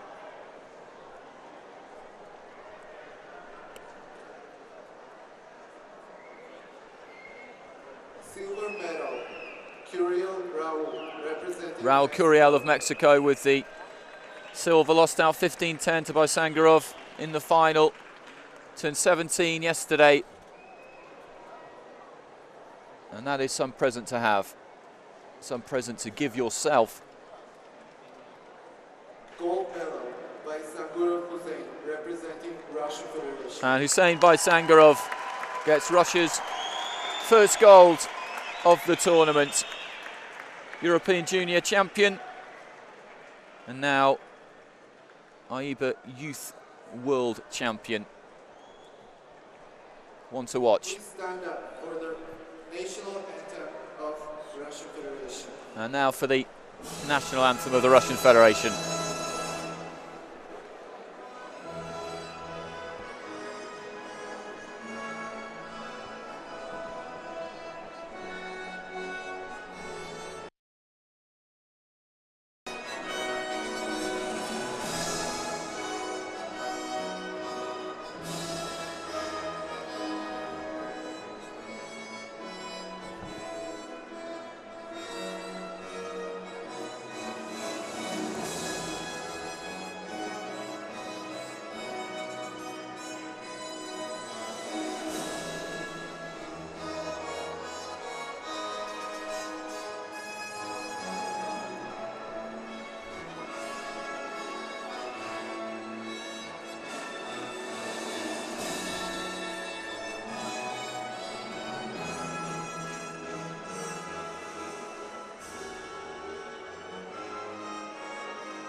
May well not be the final time this afternoon that we see that Russian flag flying highest.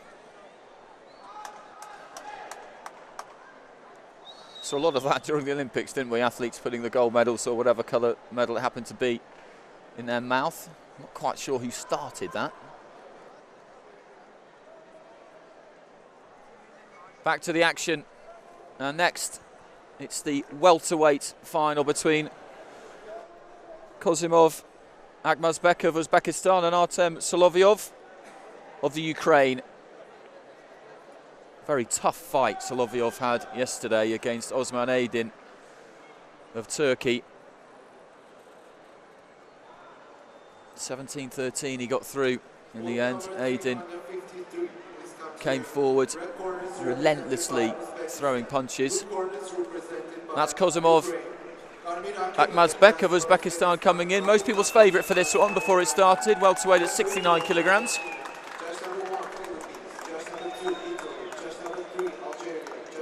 That was a big win against Eitsan Shalev of Kazakhstan in the quarterfinals. The Klitschko brothers youth tournament winner. From the Ukraine, Solovyov. I mentioned that battle he had against Aydin. He's the European Junior silver medalist, a youth national champion. Very tight against Paisith Kroom of Australia.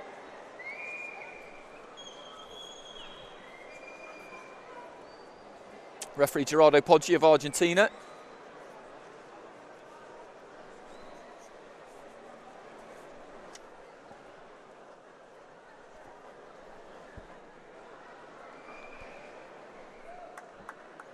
One of Ukraine's finest, Alexander Usyk, Olympic and world champion, is in Yerevan at the moment, along with Katie Taylor. They're both receiving awards from AIBA later on tonight.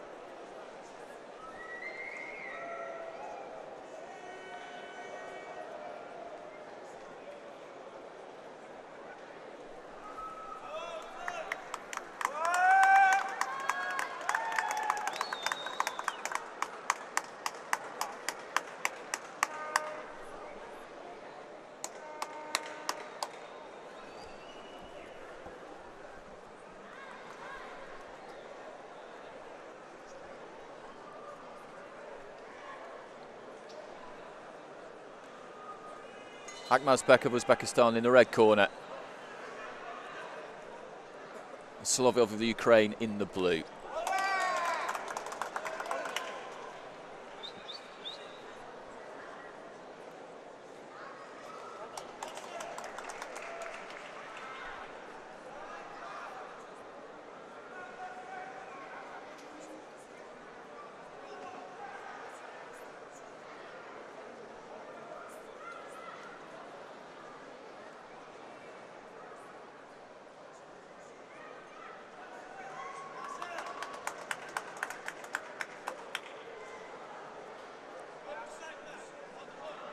Mazbek, southpaw. Solovyov, orthodox, but did just switch briefly there.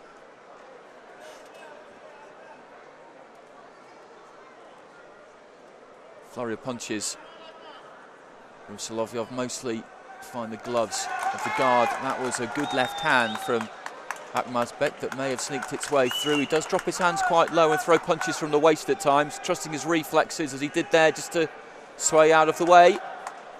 It's an interesting style.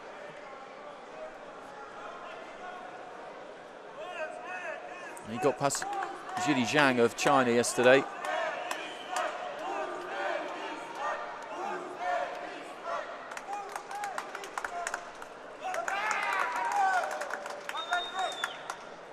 And you see there, Mazbek has very, very sharp reflexes indeed. Just swaying at the waist.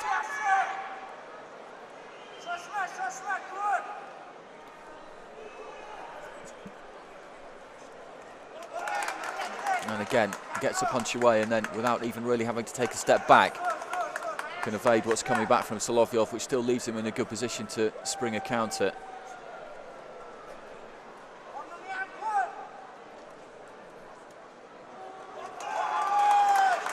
Left hand may have got through there.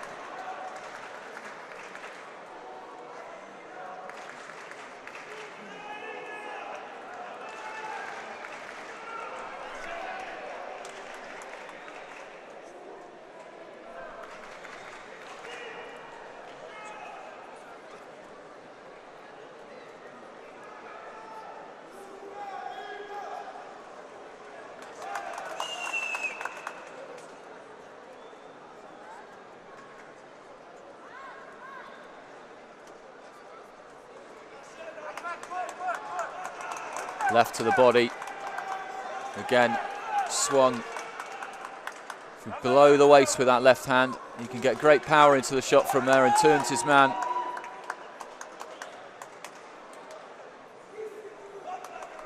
Last few seconds of the first round. And that's a massive lead for the Uzbekistani. 8-2 that has been scored. 3 8s on his card, 3 2s on Solovyov's. And that is by far the most convincing round that we have seen over the last 2 days.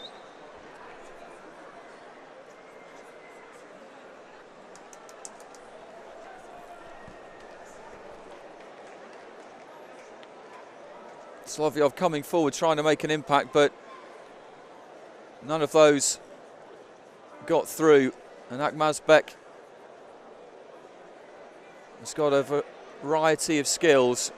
Short right, short left, and even the follow-up right could have scored. It wasn't particularly clean, maybe with the inside of the glove slightly, but the first two definitely got through.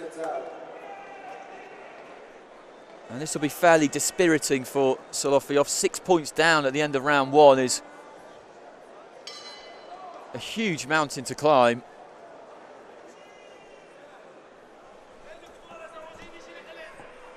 Had a great win yesterday against Osman Aydin of Turkey. Aydin and AIBA Junior World Championship silver medalist. Maybe this is just a bridge too far for him. Right hand there though from the Ukrainian. Looked like it tagged Mazbek. Wild right hand. And if anything, as a result of that first round score, Solovyov can just settle down a little bit now. And there again, we see that body shot with the left hand. He really just plants his feet, starts low and stays pretty low.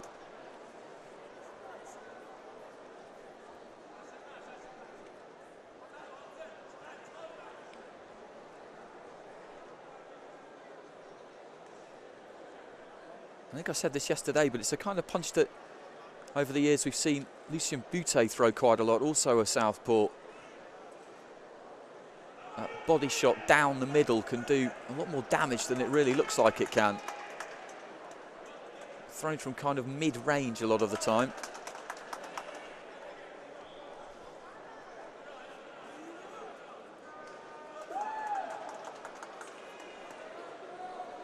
He looks very sharp, Akmazbek.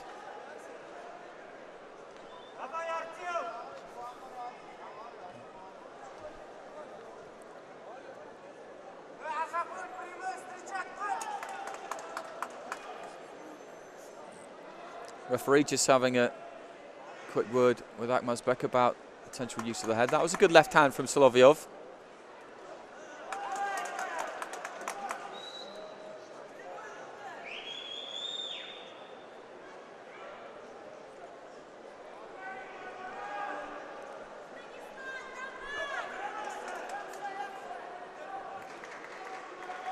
And then Akmazbek just given a word about a potentially low punch. The way he throws them from so low, every now and again, one of them is going to stray a little bit too far south.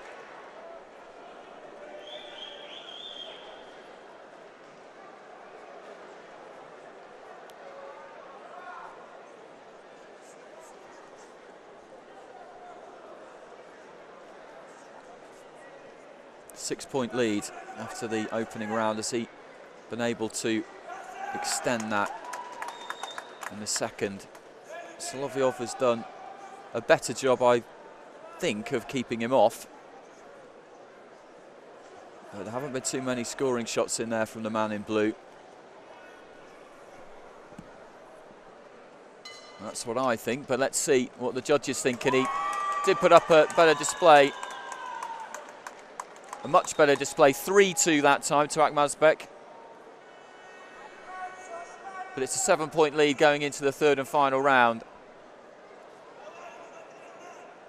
And Solovyov really has got to find a stoppage, you would say, from somewhere. Either two standing 8 counts or a knockout.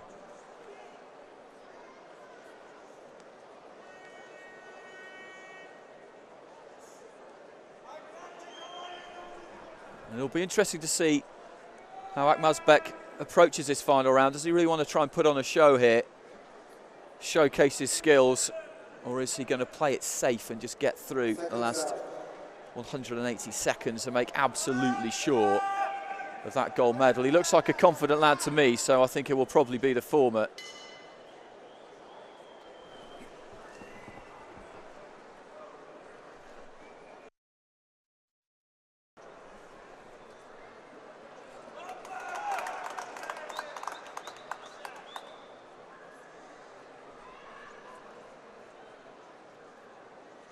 He's just so very difficult to nail down, Akmazbek. Wild right hand. He covers up.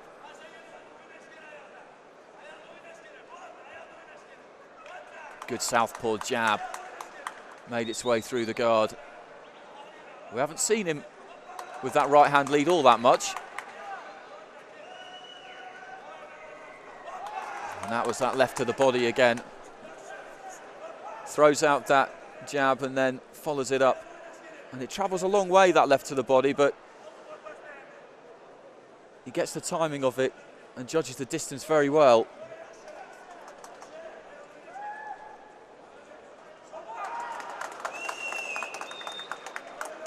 And he still looks full of energy, bouncing on the balls of his feet. Solovyov, I think, may have had a lot taken out of him by that battle he had yesterday with Osman Aydin.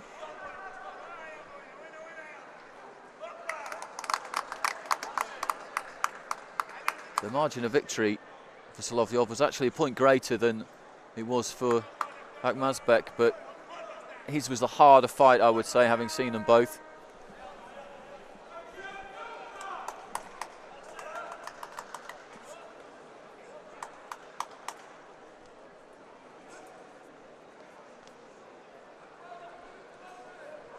Again, southpaw jab flicked out. Again, the gloves held low. Quite unusual. But the reflexes are very, very sharp. He's right to trust them into the last minute. And there really isn't too much that Solovyov can do. No shame in losing to an opponent of this calibre. A silver medal is something to be extremely proud of.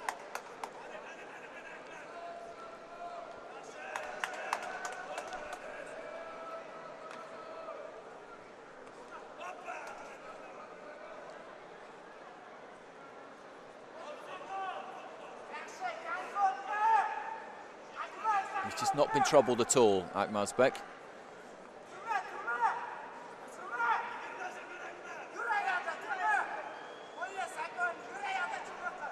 Left hand may have scored there from Solovyov. A few seconds remaining in the contest. It's the final of the welterweight division. As the bell goes, and he's very confident, the man in the red corner, and I think he's got every reason to be. Kozimov Akmazbek taking a 7-point lead into that final round. Solovyov put everything into it, looks a little bit weary in the corner.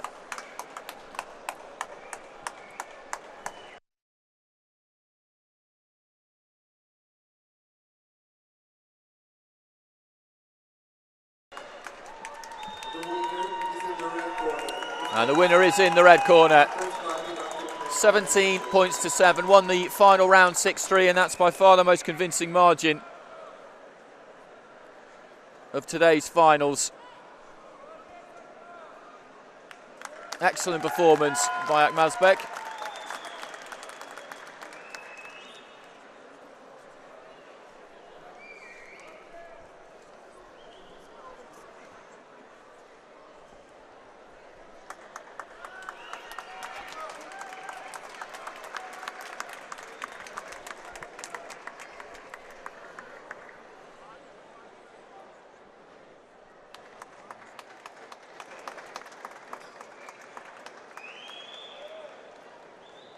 And there are those reflexes I was talking about.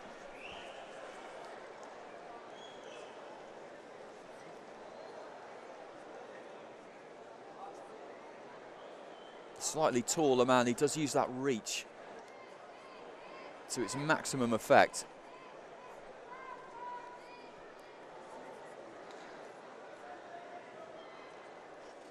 And that was a nice short right hand lead almost.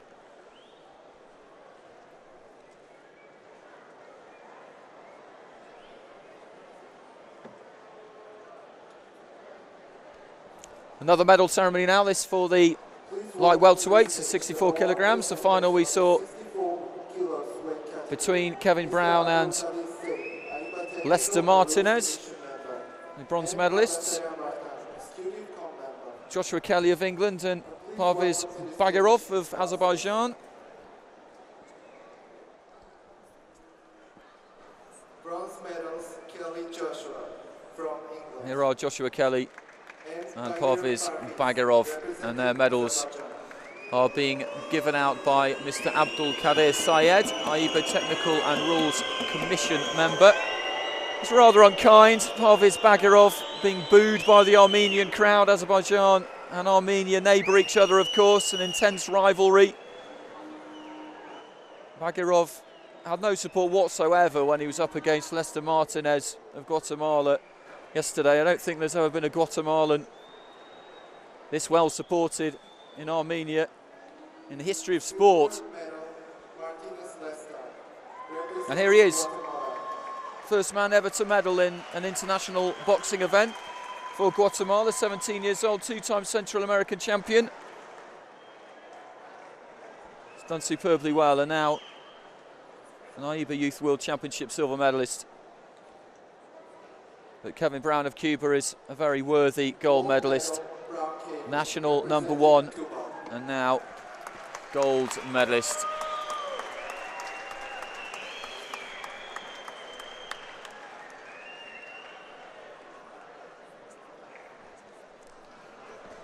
The diplomas being presented by Bagdasaryan Vardan, an ex-committee member.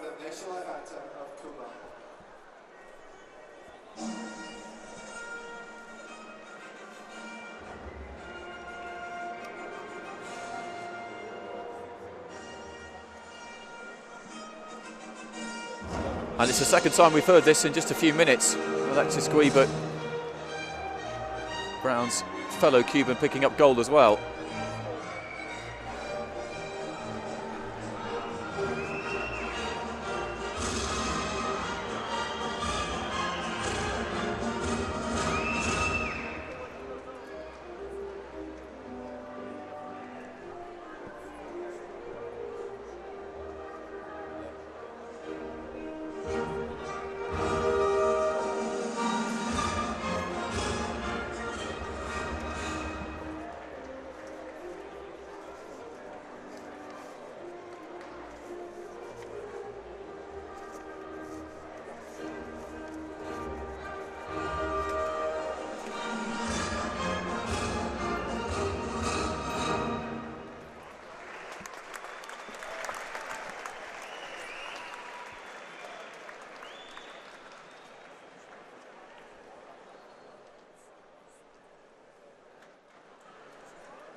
And now we're ready for the final at middleweight, 75 kilograms. This one between Magomed Madiev of Russia and Alexander Kishnyak of the Ukraine.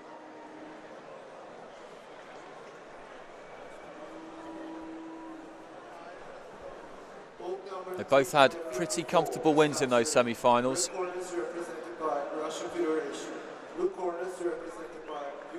That's Madiev in the red corner. He got past Sandeep of India, 15-9 yesterday.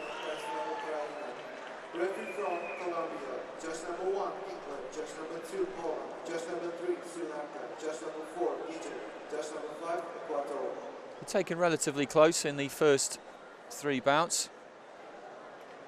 And in the blue corner, Alexander Kishnyak, 13-5. He won against Dorlat Baygabatov of Kazakhstan yesterday.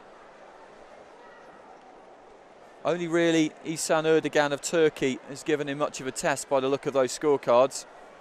Armando Carbonell of Colombia, the referee.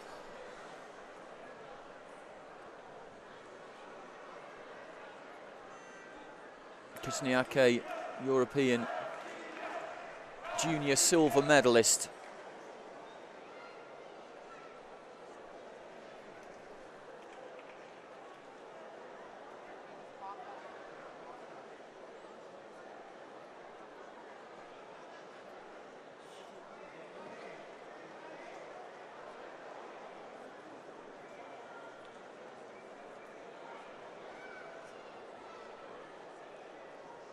Watch out for the left hand of Madiev. He throws a really quick left hook that comes from nowhere almost.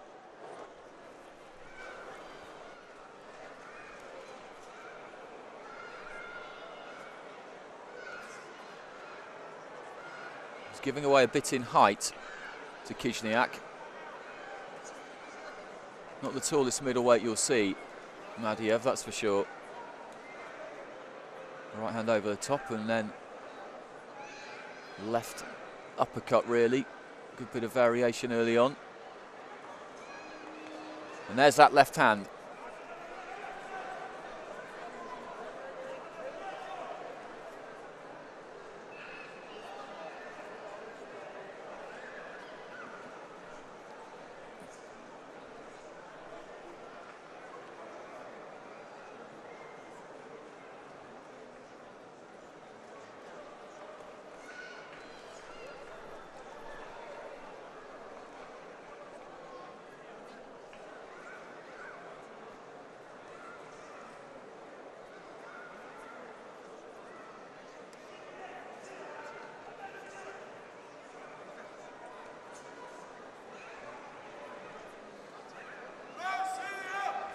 Kishnyak occupying the centre of the ring. Madiev really just circling around him, turning him and turning him as much as he can. Two orthodox stances we have, which we haven't seen all that much actually over the course of the last couple of days.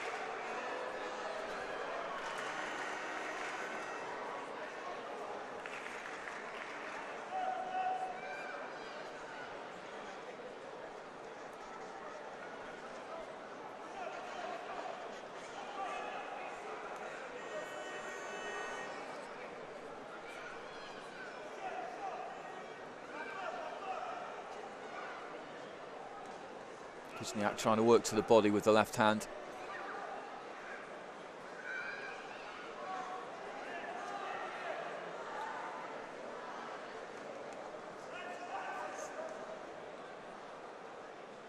Both fighters have been busy, but most of the punches that they've thrown seem at least to have been taken on the forearms and on the gloves. And that last exchange is the kind of thing that Madiev will want to see. He'll want to see his opponent Tsitsernakaberd open up a little bit and try and throw those hooks. Gives him the opportunity just to slip inside one and get to work himself.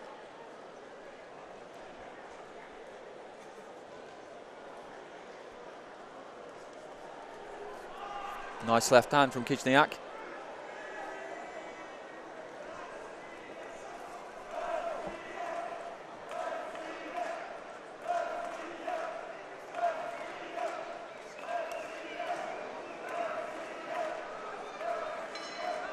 Bell goes at the end of round one, and that's 5-1 to the Ukrainian. It's been scored. 3 5s on his scorecard. The 1, the 2 and the 1 taken for Madiev. It's a wide margin.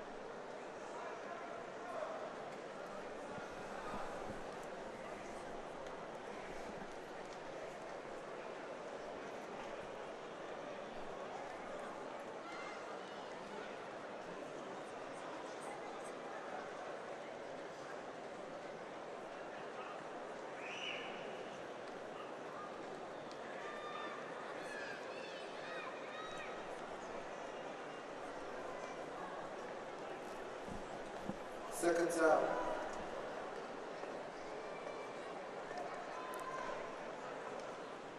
So it all to do for Madiev. The second round absolutely crucial for him now. He cannot afford to slip any further behind, and really he's got to try and narrow that gap. Left to the body there from Tsitsernakaberd may have landed, and these two are going for it, hammer and tongs at the start of the second. Standing toe to toe in the middle of the ring.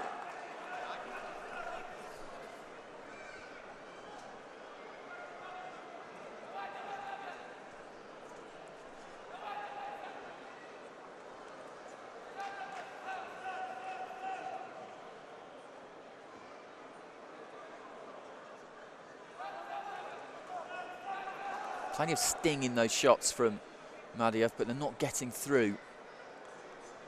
And then when he gets a chance to get in close, Tsitsernakaberd uses those longer levers to good effect. He's better at fighting on the inside than you might expect him to be. He's not all that tall. Madiev is relatively short at the weight, but there's a couple of inches in there, probably advantage.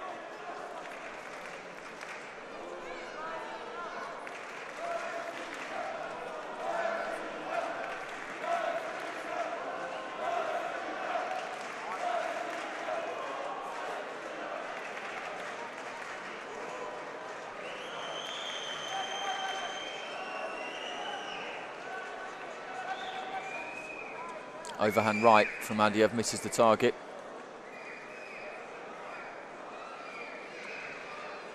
And that scoreline at the end of the first round, I think, really has given Tsitsernakaberd a lot of confidence. There's been a difference about his work in the second round, I would say, even though it may come out when we see the scores at the end of the round that he's not as successful, but we'll have to wait and see.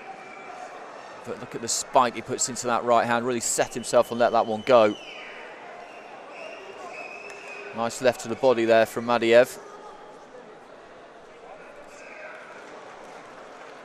And that was a good left hand as well from Tsitsernakaberd, and he just switched southpaw there very, very briefly. Good left hand to the body once more. Madiev has got to try and force the pace here, and he knows it, and I think he's falling further behind. He's having to engage Tsitsernakaberd, and that is suiting him down to the ground. And I think at the end of this round, this gap will have widened. It was 5-1 at the end of the first.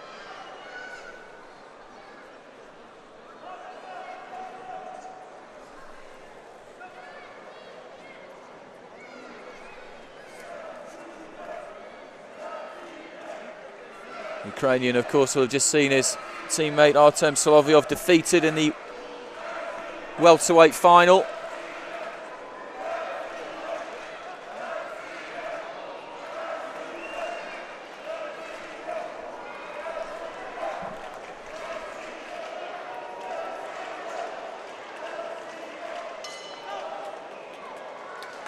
And the second round has gone 6-3 to the Ukraine, so it's 11-4 now overall after 2 rounds. 7-point advantage to take into the final 3 minutes is one that he hardly looks likely to give away.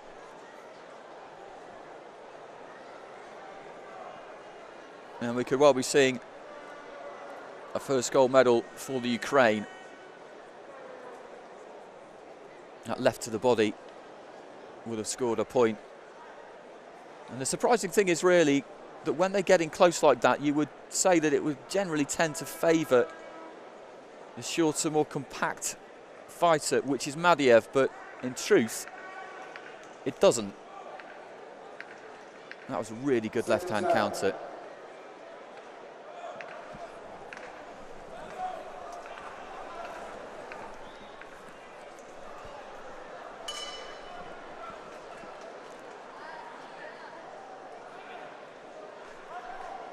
Again, that corner still just swinging within range of the ropes.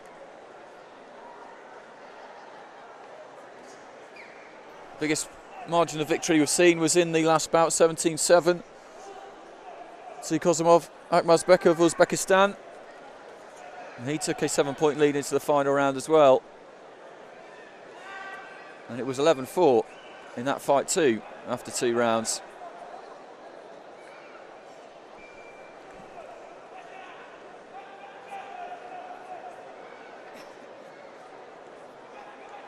Not seen that left hand from Madiev that we saw yesterday.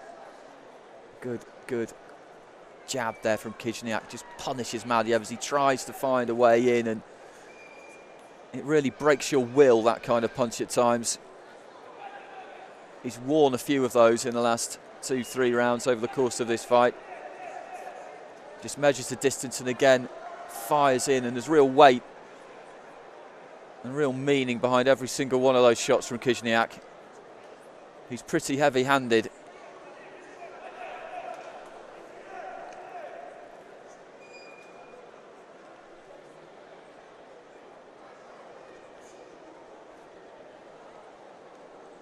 I must admit, I didn't see the first round quite as wide as 5-1 in the Ukrainians' favour, but since then, there's no doubt that he's been the better of the two.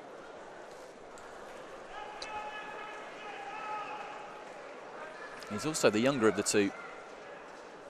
17 years old, Madiev 18.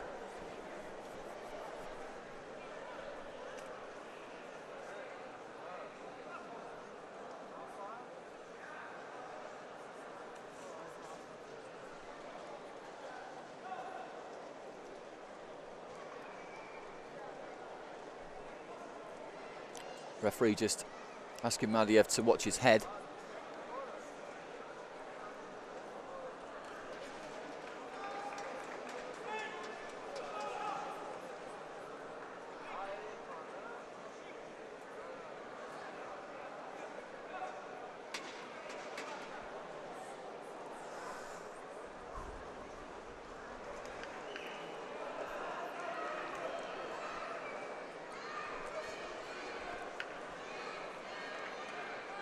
A little bit untidy as they engage on the inside there. He dropped his gloves briefly there, Kizhniak. I think he was expecting the referee to call break.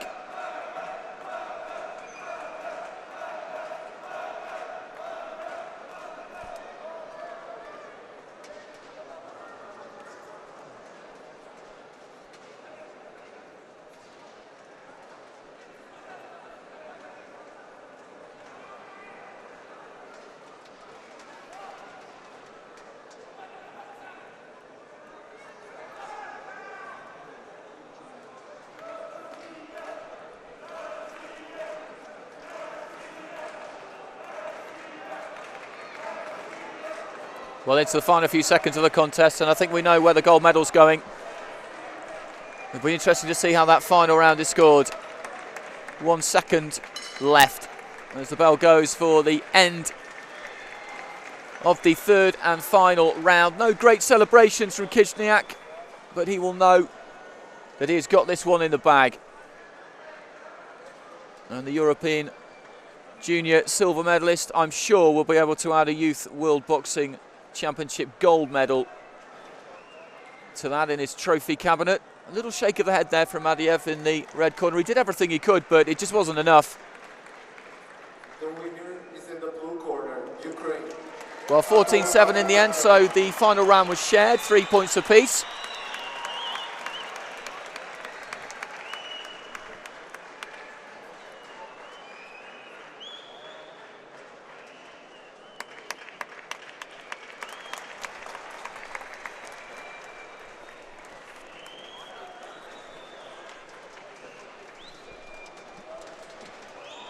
Comfortable for Tsitsernakaberd, who slipped through the gears when he needed to, particularly in that second round. Scored most heavily in terms of the margin of victory in the first, but it was the second that really caught my eye, at least anyway. And here's the medal ceremony for the welterweights. That final contested between Kozimov Akhmazbek and Artem Solovyov. We saw just a few minutes ago. Welcome to the stage, the award presenters of the 69 kilos weight category. Bronze medalists, Yerevan and Osman Aydin of Turkey. And Secretary General of the Federation. The losing semi-finalists yesterday. Bronze medals goes to Demirchyan from China and Aydin Osman representing Turkey.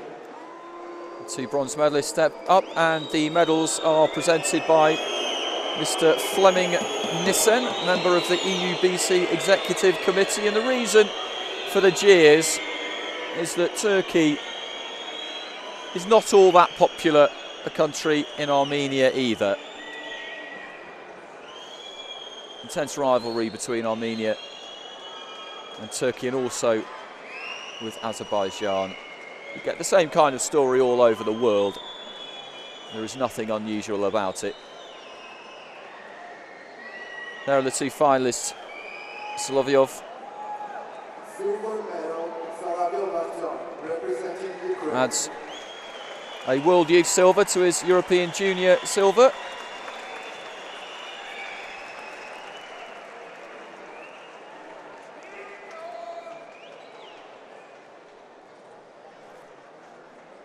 The diplomas are being presented by Hovhannisyan Lyova, Secretary General of the Federation. Kozimov Akhmazbek is one to watch, I would say. 10-point margin of victory in a final is not an everyday event.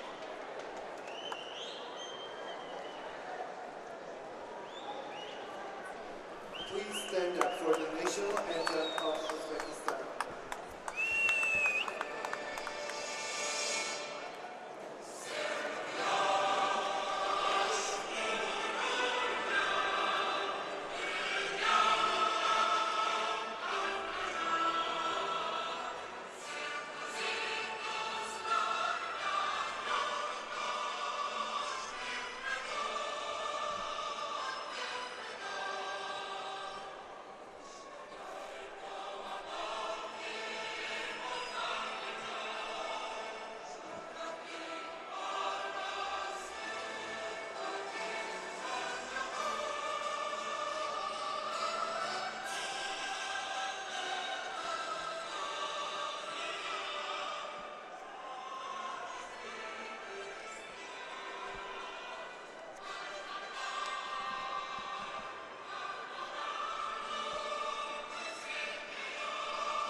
The Uzbekistani national anthem ringing out for the first time today, and now we have the light heavyweights.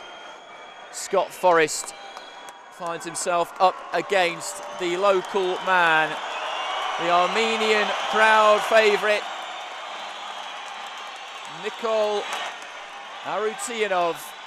It's a packed house by now, and they're all here to see this man. Brilliant performance from Forrest yesterday. He was a massive underdog against Alexander Dokvadze. Arutianov did a really good job on Idris Shakhmanov as well. Slight concerns about Forrest overnight. He did have a little cut underneath his right eye. I've spoken to the Scottish team and they were saying that it was a combination of 3 or 4 very small little cuts. But the doctor had a look at it and they decided that he was okay. He's had some really, really tough fights all the way through. He is in the red corner.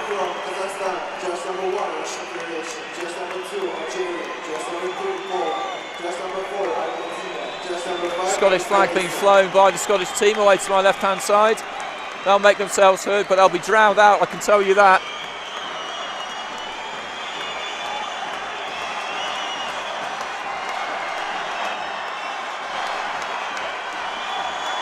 And there is his route to the final.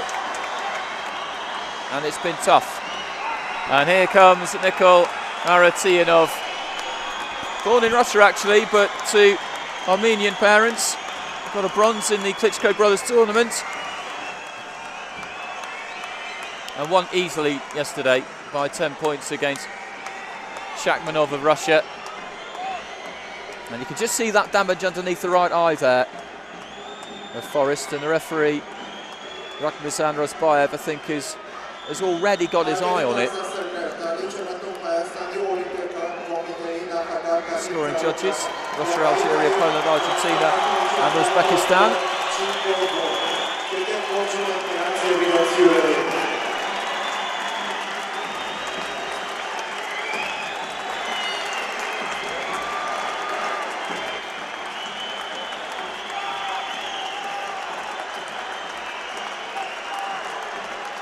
So here we go. Very important for Forrest here to get started well. He's a big, tall, light heavyweight, Arutianov. Forrest is not exactly short himself, but he is giving away a bit of fight. Arutianov does use that jab to good effect. It's not particularly powerful, but it is quite accurate.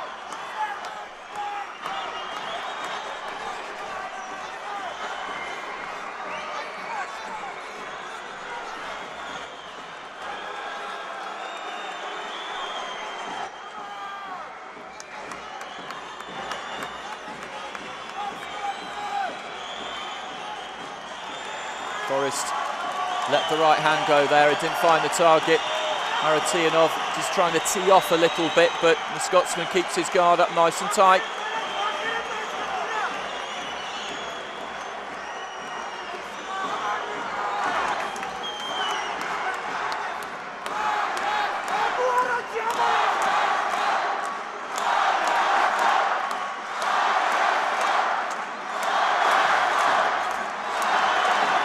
You can hear the support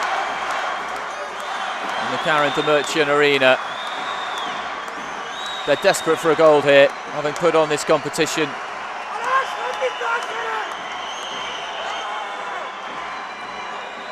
Pouring out with that jab, as I say, in some way just more of a rangefinder. That was good work though from Forrest, just to slip under that big looping left hand.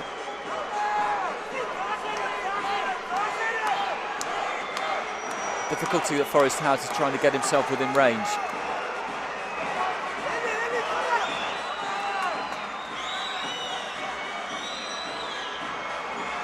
He's shown a lot of heart, the man in the red corner, coming through this competition. Nobody really expected him to get this far, if they were honest.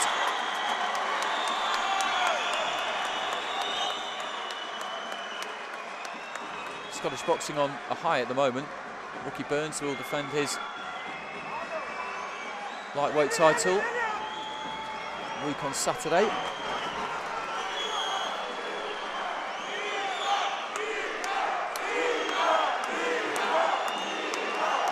kind of think Forrest is the man more often than not coming forward. Aratyanov's first instinct really is just to retreat a little bit. Given the height and reach he has, that's no great surprise. Into the final 10 seconds of the first round. It's been a little bit cagey. To my eye, not all that much has landed. Let's see what the judges think. And it's gone 2-1 in favour of the Armenian, which gets a big, big cheer. Ones across the board for Forrest.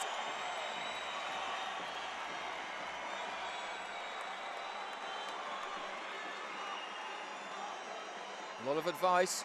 Aratyanov in the corner. That right hand was a bit of a slap. I'm not sure that would have scored, and that uppercut might have done for Scott Forrest. He won't be unhappy with that first round. It's a pressure atmosphere, this. He won't have experienced anything like this before.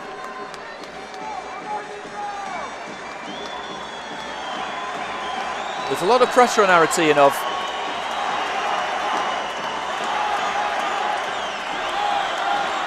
Seconds out. AIBA president on the left-hand side there, Dr.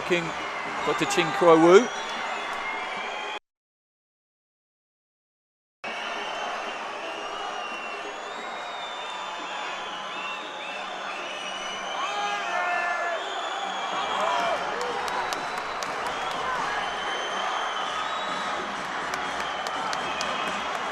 That's a good left hand from Scott Forrest. I'd say that scored.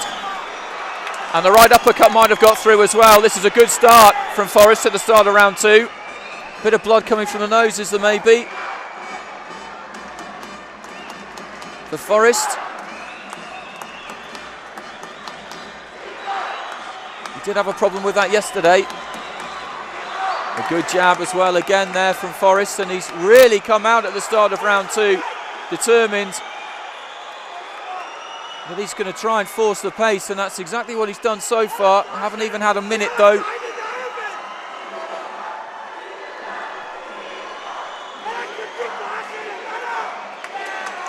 Again, he's just finding his range, closing that distance, getting Aratyanov on the end of some of these punches, which he didn't really manage to do in the first round.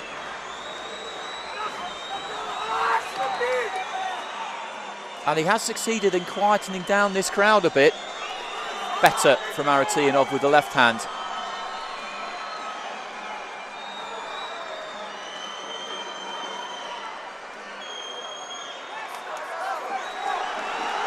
Forrest managing to cover up. He had to take a few punches there. I think mostly on the forearms and on the gloves, but he took a bit of a risk as he got into the inside. And there is that blood from the nose. And the crowd cheer, but we've been down this road before with Scott Forrest. He's not going to let it bother him, I'm sure of that. But it will give encouragement to Aratyanov, no doubt. Crouching low in his stance, Forrest, trying to get underneath that lazy, languid left hand that Aratyanov flicks out. That was a nice left uppercut from the Armenian. And that was a good right hand from Forrest through as well, and this is turning into a very good fight.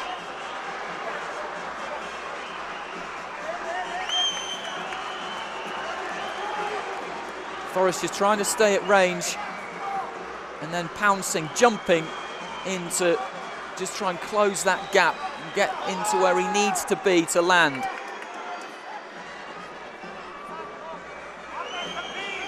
The blood is still coming from the nose. It's not really a problem for Forrest. There's not too much of it.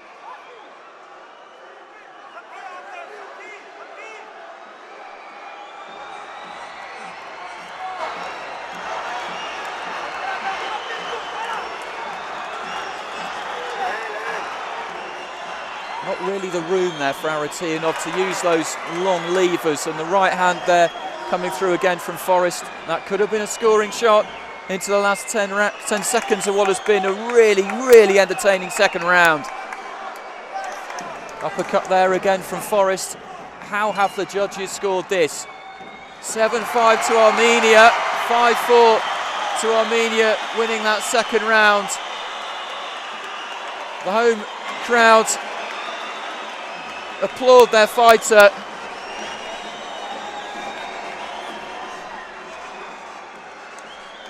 Aratyanov with the 2-point advantage.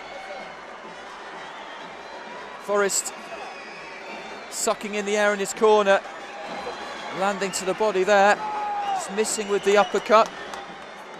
Plenty of punches thrown by both fighters in that round.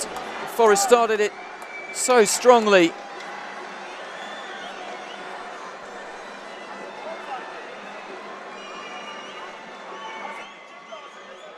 Second jab.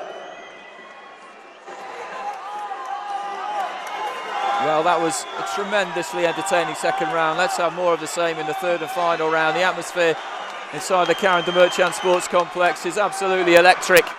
This is a fight that the vast majority of this crowd have all come here to see, and Scott Forrest starts the third round strongly, again as he did in the second. Aratyanov trying to keep him at a bit of range, is forced to cover up on the ropes. There's nothing cagey about this now. Both men are throwing everything at each other. Aratyanov, I'm sure, would like to keep this a bit more at range, but he's not being allowed to. He's been in tight fights all the way through, Scott Forrest. This is covered ground for him. Aratyanov just flicking out the jab 2-3 times. No power in it, as I say, but just using it to try and keep Forrest on the back foot, just to make him think, make him wonder about what might be coming next. But every chance he gets, he springs on Aratyanov, tries to put on the pressure. Covering up, taking those blows on the gloves. And both men will be absolutely exhausted by the end of this fight, that's for sure.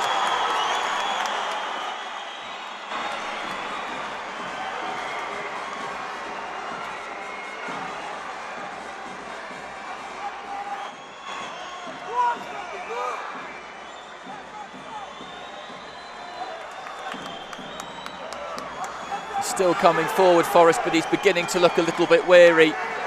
Maybe those tough battles he's been through over the last 10 days or so are beginning to take a bit of toll, and Aratyanov sent to the neutral corner. The referee is just wanting to wipe away the blood from around the nose once more, and there's maybe a little bit started to come from that cut that he picked up yesterday. There's no way in the world he's going to throw any kind of towel in now. Lets the uppercut go. That might have sneaked through the guard. It's very difficult for the judges to see those. And again, Forrest taking it to Aratyanov, trying to take him to a place really that he doesn't want to go. He'll want to try and stay out of trouble as much as he can. It's been pretty even this final round so far. Forrest has come forward as he did in the second, but Aratyanov has put some nice punches together. That was a good right hand. He's dug deep here, the home fighter, with the help of the crowd, and found a bit of energy from somewhere.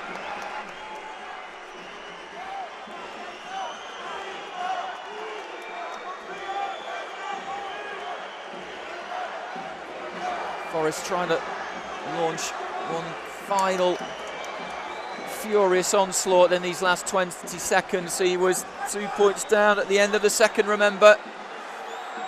That kind of margin can be turned around. That little dig with the uppercut doesn't travel far, not a great deal of strength on it, but it can score, and I think it might have done.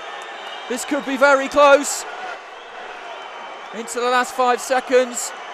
Aratyanov and the crowd, I think, will feel he's done enough. As the bell sounds, the two fighters touch gloves. No great celebrations from the Armenian corner, and both fighters are absolutely exhausted. Well, that was a really, really compelling encounter.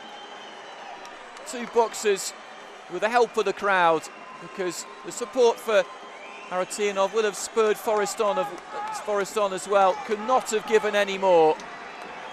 And now they come to the centre of the ring, and we will find out who's taken gold. The roof will come off this place if it goes to the blue corner. And it is the blue corner, 13-9.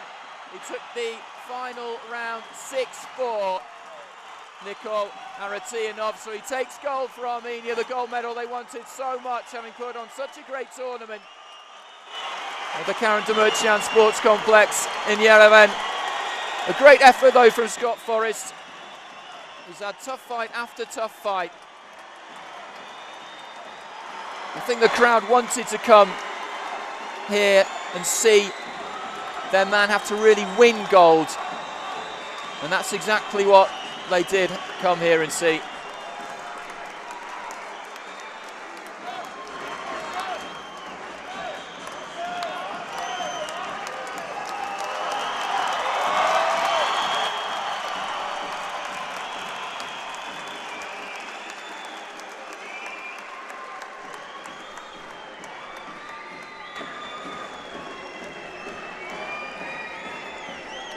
And he fought a good final round.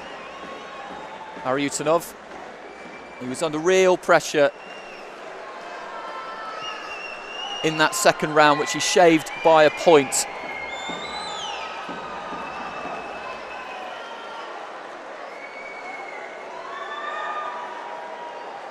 Scott Forrest just walking down below me now. Got the bit of cotton wool stuffed up that nose. It's a tremendous performance by him. Holding please welcome to the stage the award presenters. A bit of tissue to the cut under his eye as well. He's exhausted, but he's had a great couple of weeks. And now the medal ceremony for the middleweights. The cup holder of the World Championships. Please welcome to the stage the boxers. And the bronze medals, losing semi-finalists from yesterday, Sandeep of India and Daulet Bagabatov of Kazakhstan. On the right-hand side of your picture there. The bronze medals by Gabatov Daulet, representing the medals Kazakhstan, are being presented representing India. by Mr. Jai Kai Jung, AIBA Technical and Rules Commission member.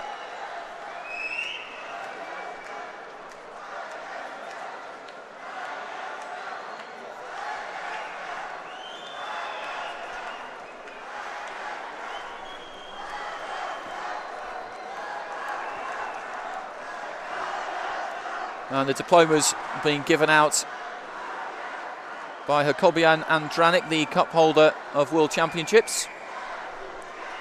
The silver medal, Madiev Mogamed, representing Russian Federation. Magomed Madiev picking up his silver medal.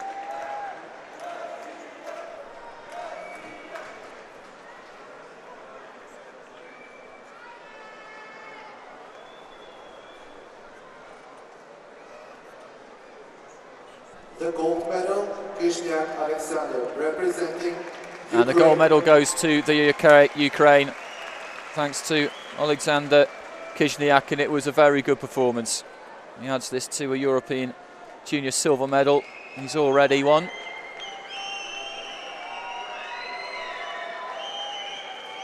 Please stand up for the national anthem of Ukraine.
Again, the fighters just posing for a photo. One that they will put in their albums, I'm sure.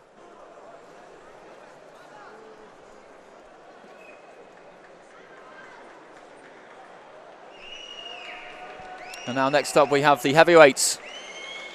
Andrzej Stotsky of Russia will be up against Paweł Wierzbicki of Poland.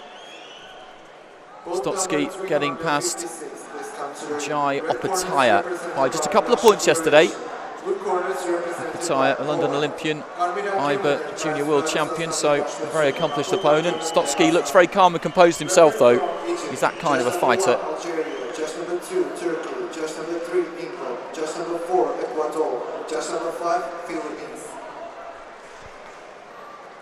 And that's the closest he's been taken, quite comfortably. Paweł Wierzbicki beat Daniel Williams of England yesterday by 5 points. Polish man fighting out of the blue corner. Referee stopped the contest head in the first round, RSCH, that's what that means. Deeming that the boxer was unfit to continue. He was in no fit state due to the fact that he'd taken too many blows to the head and was in danger of being badly hurt. RSCI, referee stops contest injured, is when the referee stops the contest because of excessive bleeding, possibly to a cut or to the nose, or because a fighter's injured a hand or a shoulder, anything really that could cause him serious damage. So there is a difference between the two when you see those abbreviations employed.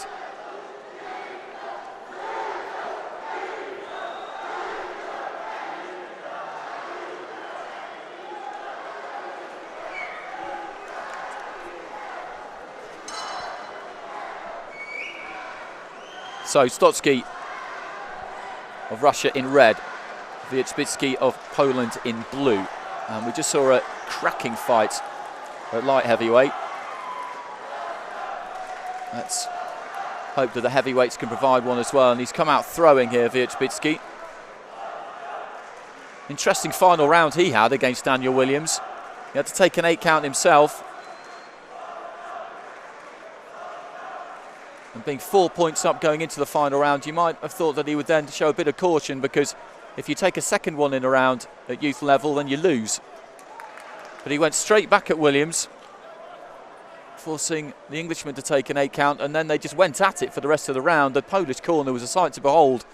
One of the coaches had his head in his hands. He had a towel over his head at one point, because they knew that their man was taking a risk, but that's what fighters do.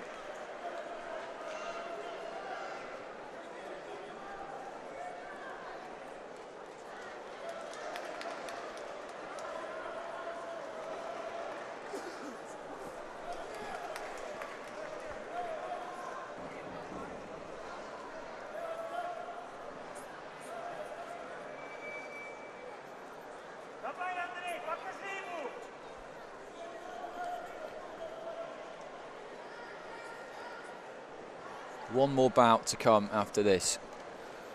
Conclusion of a couple of weeks of really top class action. 360 plus boxers involved from 70 countries. Good right hand that from Wierzbicki. He had Stotsky on the run a little bit there.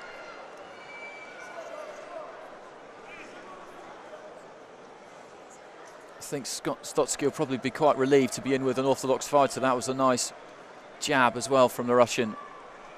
Jai Opataya, who was fighting yesterday, was a very awkward southpaw.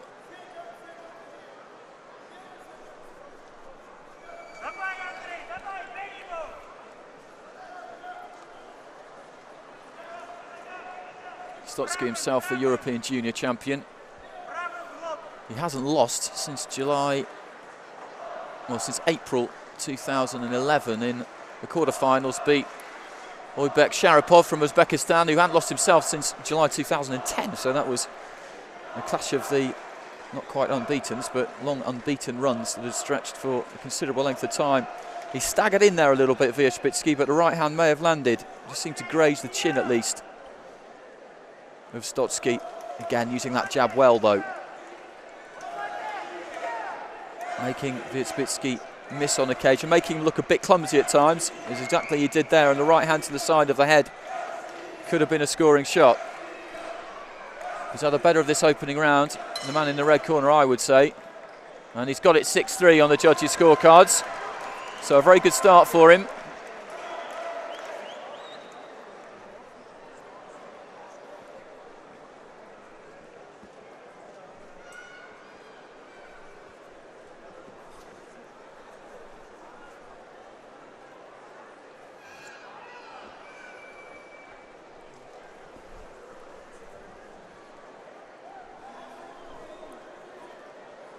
Right hand followed by the left hand in swift succession.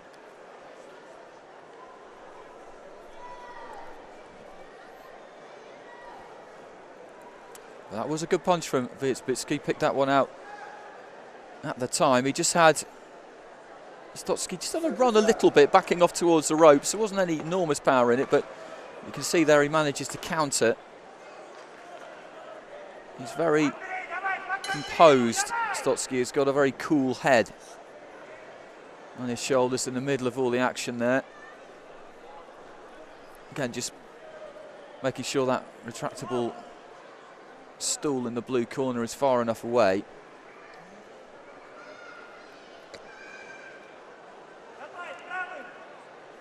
Slightly quieter atmosphere to the one we experienced in the previous bout, but that will be rectified when the medal ceremony for the light heavyweights takes place after this heavyweight bout. Everybody has stayed though. I'm going to see the rest of the action.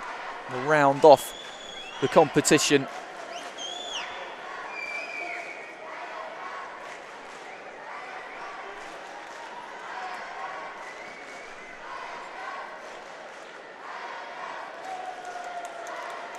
Wierzbicki does tend to stand in front of his opponents at times.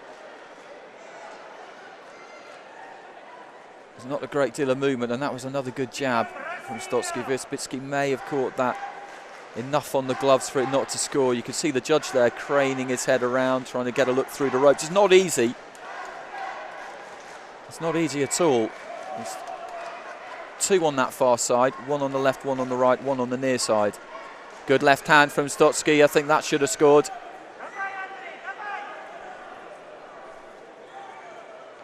And again, another short left. And he's really warming to his task here. Wierzbicki really doesn't seem to have too many ideas. Midway through the second, I think this lead is being stretched at the moment.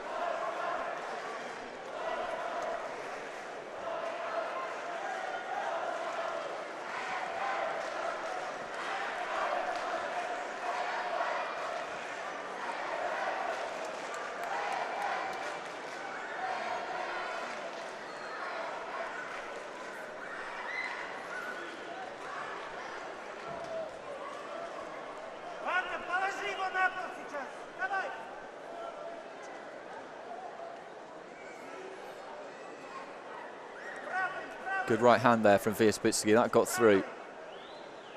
Looking heavier on his feet than Stotsky, who has more of a spring in his step. 91 kilograms, the limit for heavyweights.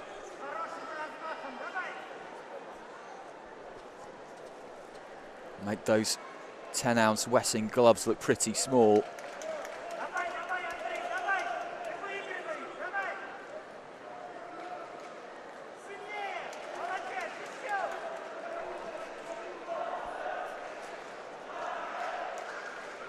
Stotsky having to cover up towards the end of the second round.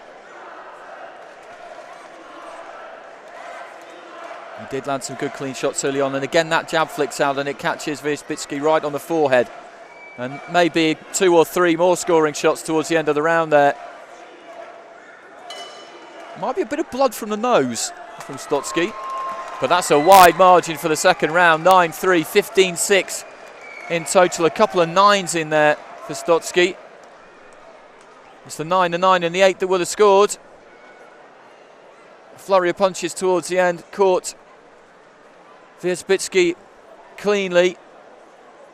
And he's having a tough time in there, the Pole. He's getting picked off by this margin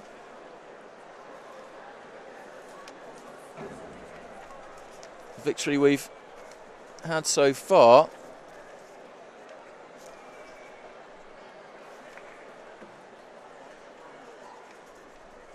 With 17-7.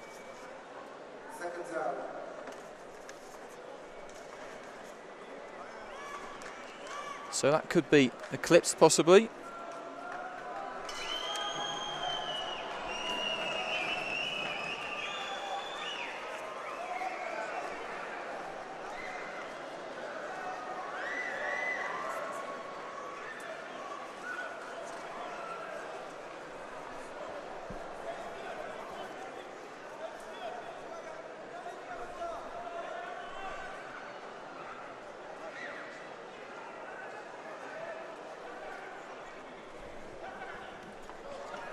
A stumble there from Wierzbicki, use of the shoulder indicated by the referee. Stumble rather was from the man in the red corner, which of course is Stotsky. And this is a bit of a thankless task now really for the Pole. He just needs to keep going. His pride is on the line here. He's going to pick up a silver medal.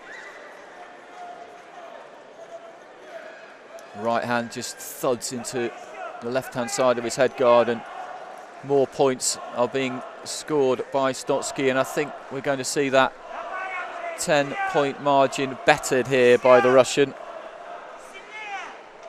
It was Kosimov Akmazbek of Uzbekistan who owns that record for the day so far, his 17-7 win against Artem Solovyov of the Ukraine.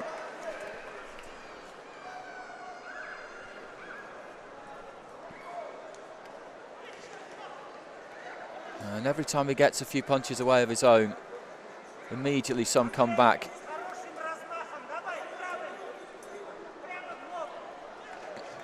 Staggers into that punch rather. He's trying to rouse himself, summon some energy up from somewhere, the man in the blue corner, but it's in very short supply at the minute. Stotsky himself, I don't think is exactly going to put the pedal to the metal in the final minute or so of this round. He doesn't need to. He is going to pick up a Youth World Championship gold medal. And it will be Russia's second.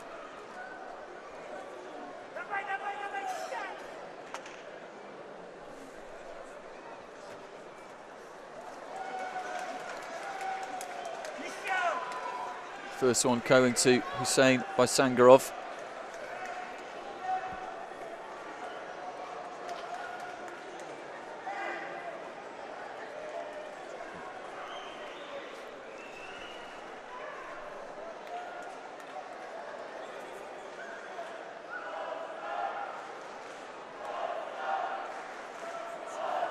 Into the final stages.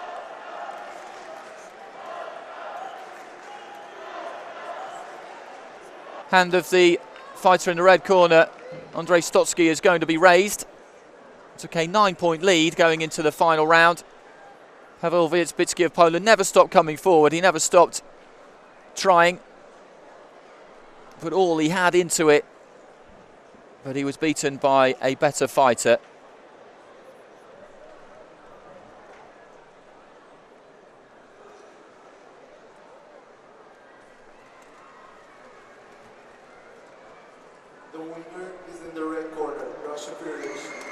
And it's by 21 points to 9, taking that final round 6-3. So that is the biggest win of the day in terms of points margin.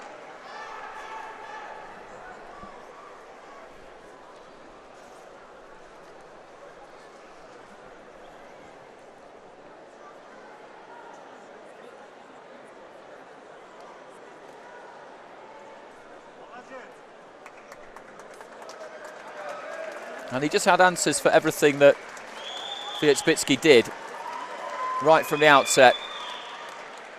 Just swaying out of the way and then putting in that left hand. It's a good shot, that. And then that right hand will have scored as well. And maybe that left also. They're not the most forceful. They're not doing the opponent all that much damage, but that's not the point. The knuckle part of the glove has to land on the front or sides of the head or body for a scoring shot. And now we're heading for the medal ceremony for the light heavyweights. That great scrap we saw just a few minutes ago between Nikol Arutyanov of Armenia and Scott Forrest of Scotland. He's a bit marked up, Forrest, when you see him at the back of the line there. The two losing semi-finalists from yesterday who pick up bronze medalists are Alexander Dokvadze of Georgia and Idris Shakhmanov of Russia.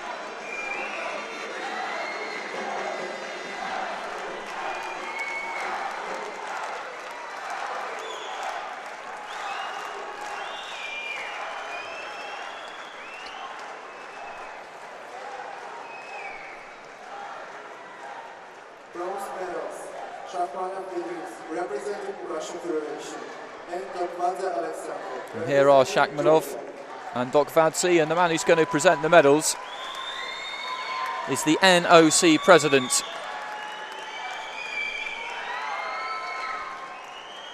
Got a big cheer when he was pictured on the screen during Arutyanov's bout.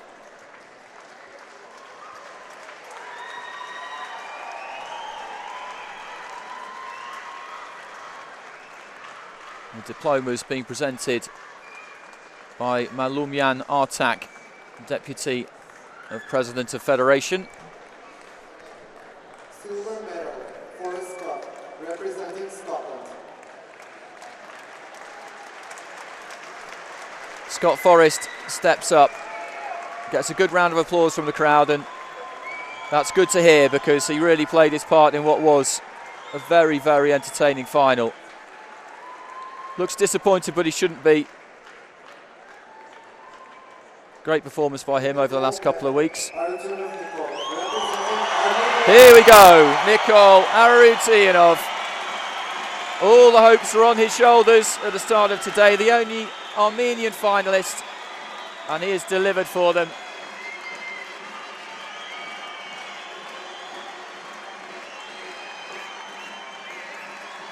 And if you've not heard the Armenian national anthem before, you're about to get a rousing rendition, I'm sure.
Well, they certainly enjoyed that one.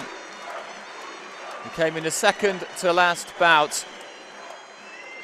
Third to last bout, rather, of the entire competition. We're about to see the 357th and final bout at super heavyweight.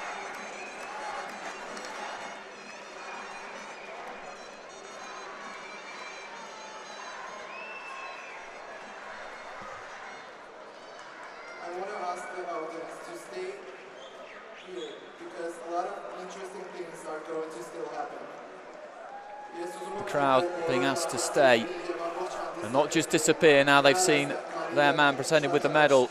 Here's the super heavyweight final. Narendra of India got a walkover yesterday against Florian Schultz.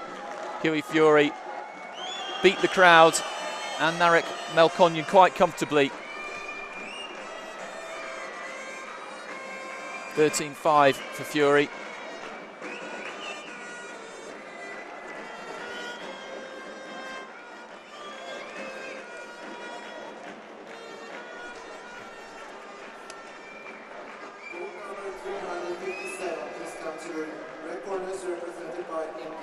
Here is Narendra of India.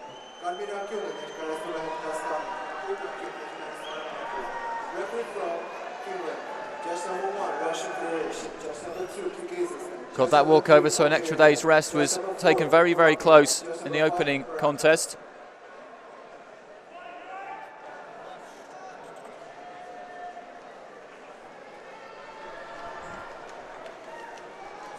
And stepping into the ring in the blue corner for England, Hughie Fury. And they've all been pretty wide margins, haven't they, so far, over his 4 contests. Alan Roos of Finland is the referee.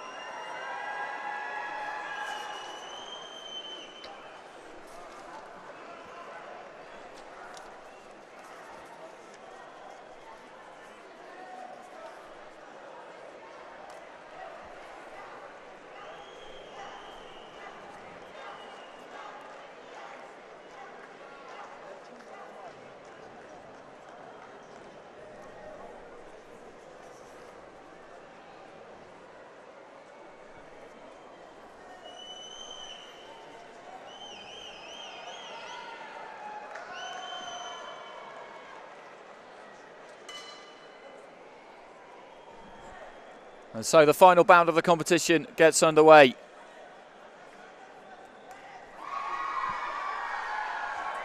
Fury of England in blue, Narendra of India in red. As I say, got that extra day's rest yesterday. Everybody had a day off on Wednesday. Fury boxes out of the gloves ABC in Bolton, the gym that was set up by Amir Khan. Silver medalist at the Olympics in 2004.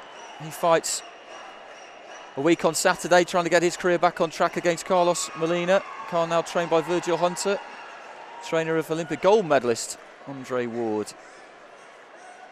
Amateur pedigrees at the top professional levels are always there for all to see. Fury, not a typical amateur in style, carries those gloves pretty low.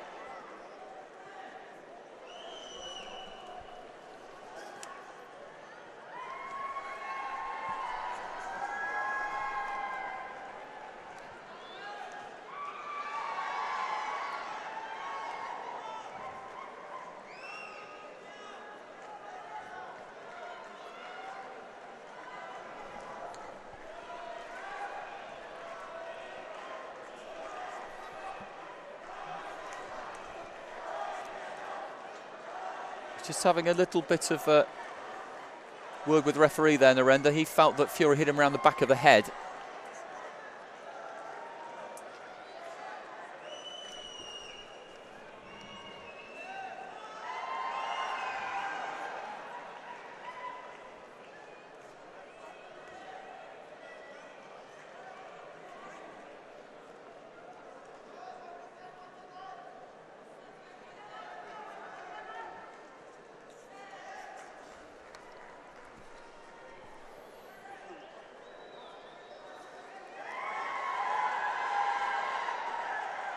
Narendra, quite an awkward customer, 91 kilograms plus the super heavyweight division. Fury, I would say, is the heavier man. A little bit wild from Narendra, a bit of a slap with that right hand as he tried to chase Fury across the ring. Fury another one, a bit like Akmazbek, we saw earlier on, who relies on his reflexes really to stay out of the way. Sways and dips from the waist.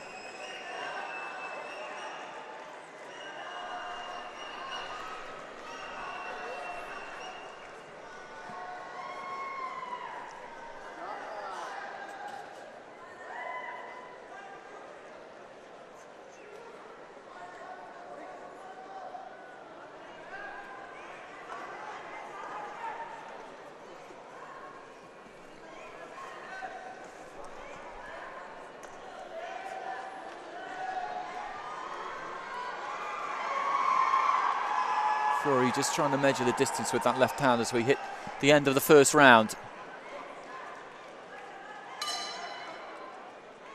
And it's gone 4-2 in the Englishman's favour, opening up a 2-point gap. 3, the 4 and the 5 would have been taken for Fury's scorecard. Showed a lot of maturity yesterday against Narek Melkonyan. The crowd was very much on the Armenian side, of course, and he is holding the render a little bit around the back of the head there as he pumps in those body shots with the right hand, and I think the Indian fighter had grounds for complaints there. Hasn't been the greatest couple of days for the Indian Amateur Boxing Federation. They've been provisionally suspended by AIBA.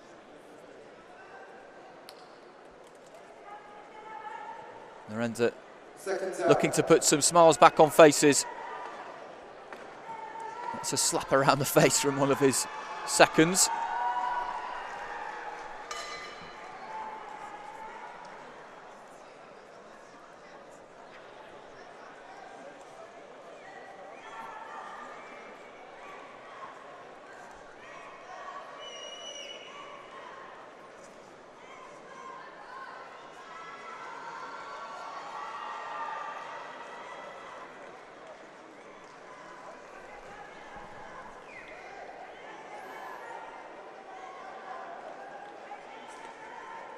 Fury trying to lunge in with that right to the body. He got caught on the left-hand side of his head there, and again on the right-hand side. Those are two good punches from Narendra. Fury needs to be careful. A 2-point advantage can disappear very, very quickly, as I suspect it may have done there.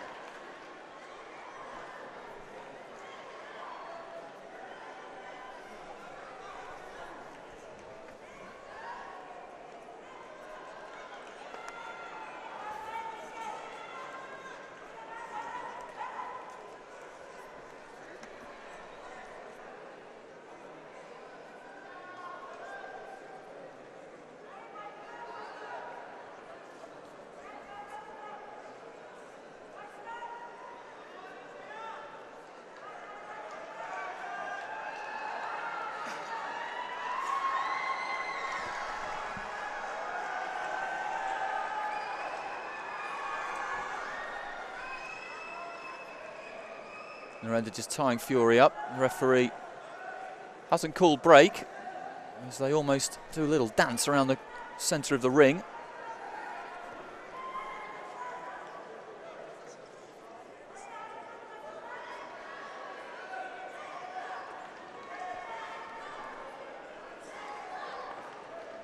Right to the body there from Fury, just about reached, and it could have scored. The pace has dropped a little bit in the second round.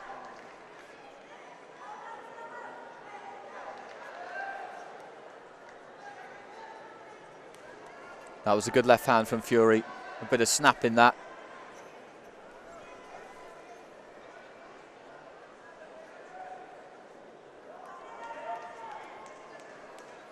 Trained by Peter Fury, who's also the trainer of Tyson Fury, British heavyweight.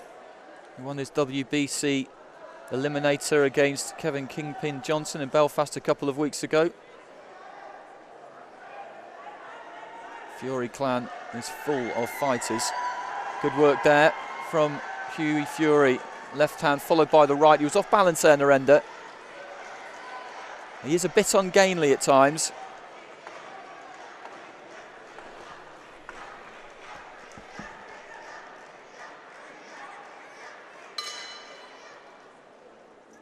And the second round has been scored a draw, 2 points each, so Fury maintains that 2-point lead. 3-2s for Narendra, 4-2s for Fury, so still very much on the line heading into the final round. It's the final contest of the AIBA Youth World Boxing Championships of 2012 here at the Demirchyan Sports Complex in Yerevan, Armenia.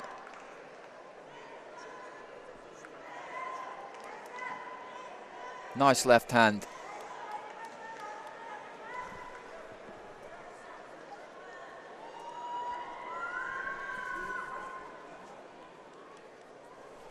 He's a little unorthodox at times. Second time.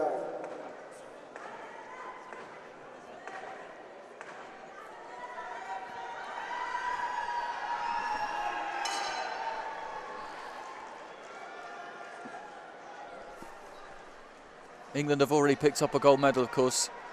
Oliver Simpson winning one earlier on at flyweight by the narrowest of margins. 10-10 it was level on count back. The chairman of the jury gave him the decision, raising that blue paddle, much to his delight.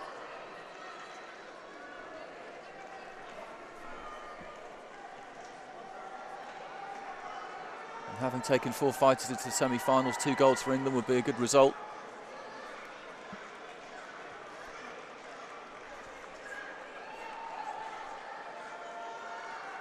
India took 2 into the semi-final. Sandy losing yesterday. Narendra, as mentioned, got that walkover against Florian Schultz.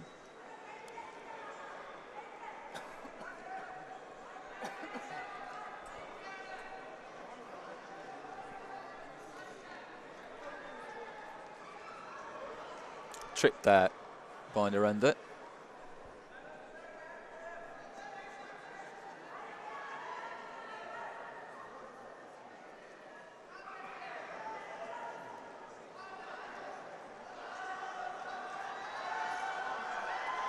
Fury might have been caught as he tried to come off the ropes there.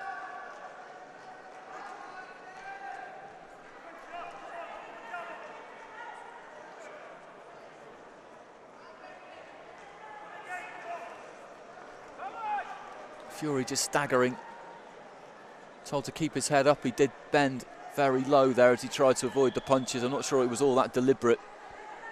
Feet were wide apart. And Narendra might be having the better of this final round so far. There have been a lot of glancing blows, a lot of blows where it's difficult to tell whether they've landed cleanly or not.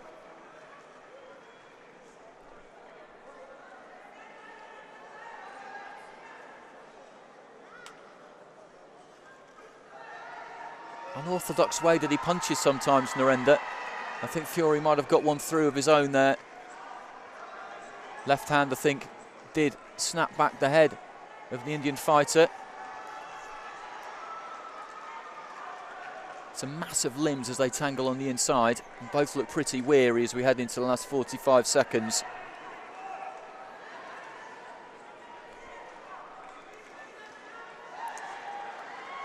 Fury, I think, will know that he needs a strong finish. Gum shield has come out, I think. Narendra just directed back to his own corner. That'll be rinsed off and replaced. The clock has been stopped.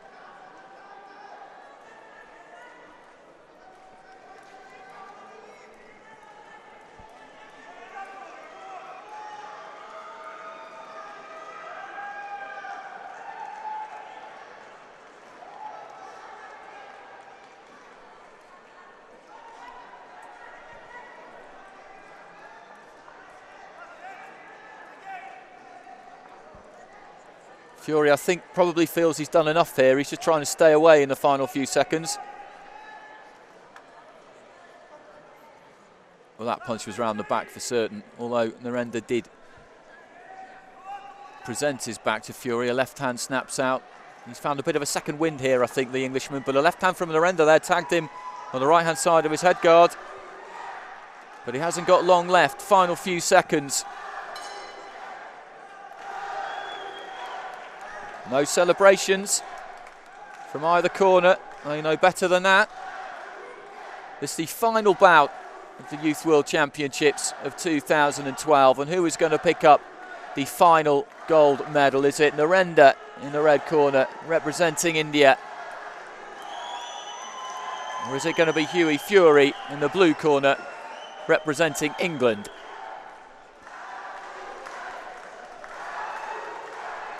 The winner is in the blue corner. And it's Hughie Fury of England in the blue corner. He took the final round 4-2 to win by a margin of 10 points to 6. The second gold medal for England after the success of Oliver Simpson earlier on. And that concludes the action. There's still more to come. Awards to be given out. 2 medal ceremonies as well. So stay with us for that. But as far as the action in the ring is concerned, after 9 grueling days, 357 bouts, the final punch has been thrown.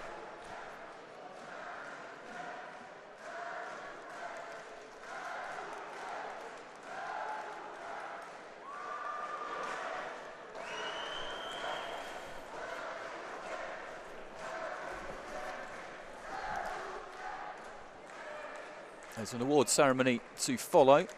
Those awards will be given out by the AIBA president, Dr. Ching Kuo Wu, sitting just left of centre there. And then the medal ceremonies, of course, for the heavyweights and the super heavyweights at the end of that bout. We're just having a look at now, and Fury did seem to just find a bit more energy from somewhere in that final round. I think he was given a little bit of a wake-up call in the second.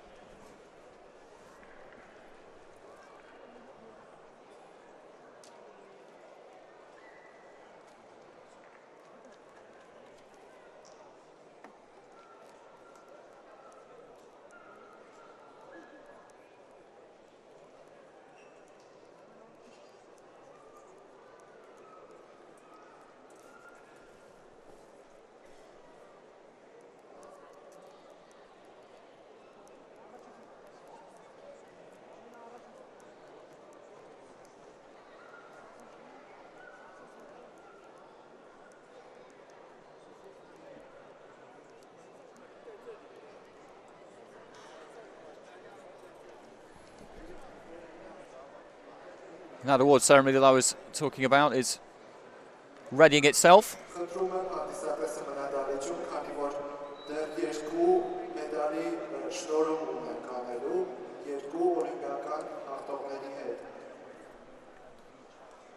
Please welcome to the stage the award presenters of 91 And we're going to have the medal ceremony for the heavyweights first.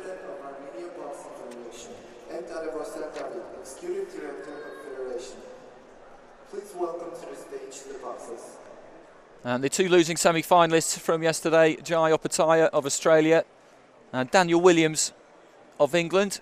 They picked up bronze medals. Bronze medals. Opataya Jai representing Australia. and Williams Daniel representing England. And the medals being presented by Mr. Arman Muradyan, President of the Armenian Boxing Federation.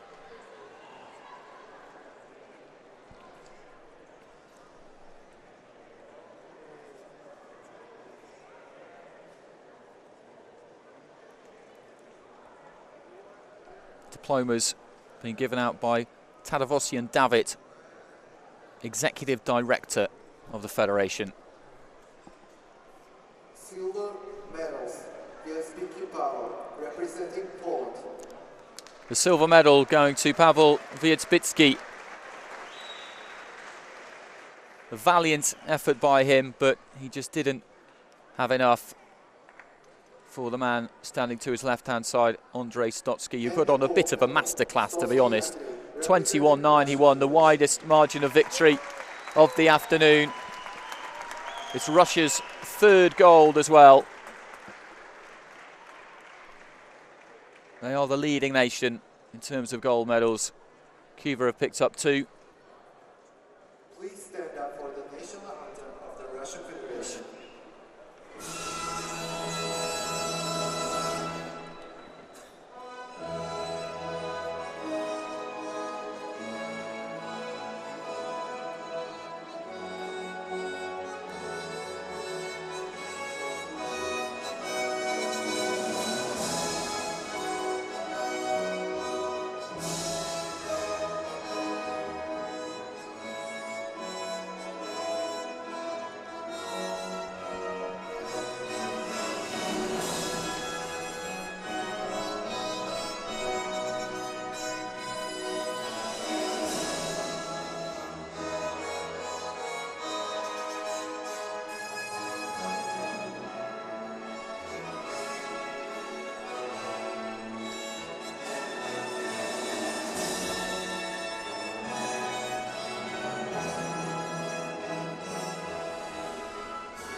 The third time we've heard the Russian national anthem this afternoon.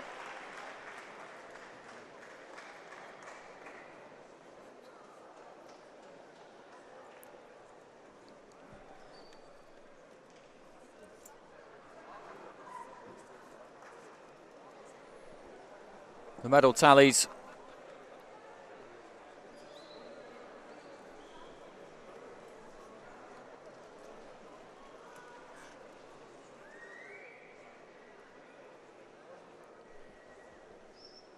As I said, are led by Russia.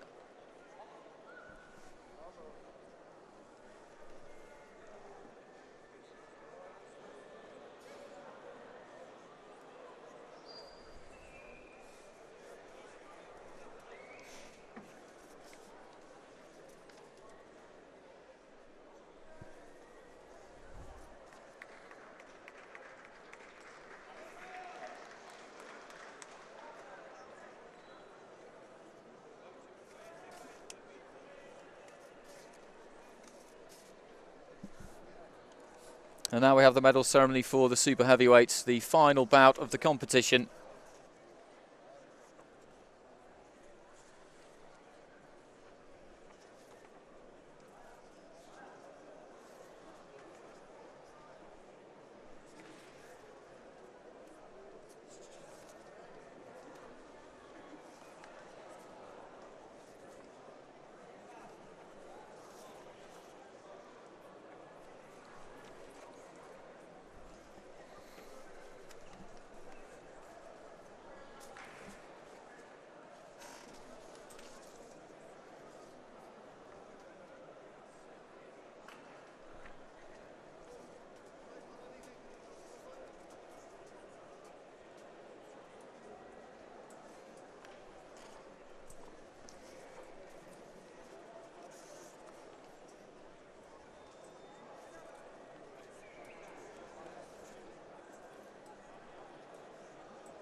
Just waiting for that to take place.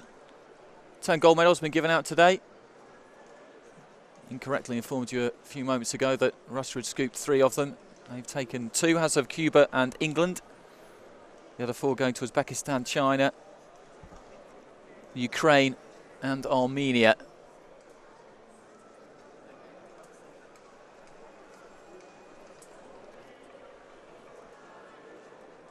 As we work our way through the weights, light flyweight, the gold went to Bin Love of China. Flyweight, it was Oliver Simpson of England. Cuba's Alexis Coibet won at bantamweight. Hussein Bysangarov of Russia at lightweight. At light welterweight, it was Kevin Brown of Cuba. At welterweight, Kozimov Akhmazbek of Uzbekistan. Middleweight, Alexander Kizhnyak of the Ukraine. The most popular by far at light heavyweight was Armenia's Nikol Aryutanov. Russia's Andrei Stotsky took the gold at heavyweight, and now we are shortly about to see Hughie Fury of England collect his gold medal at super heavyweight.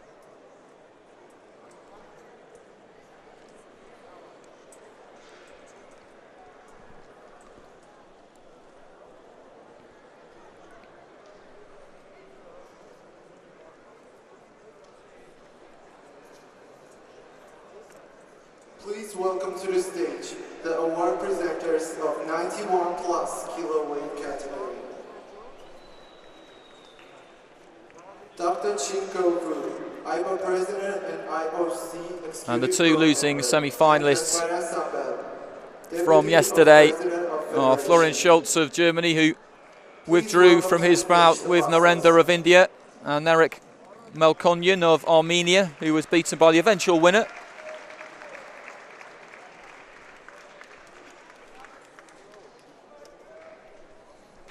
Bronze medals, Melkonyan Narek, representing Armenia. And the bronze medals will be presented by Dr. Ching Kuo Wu, the AIBA President and IOC Executive Board Member.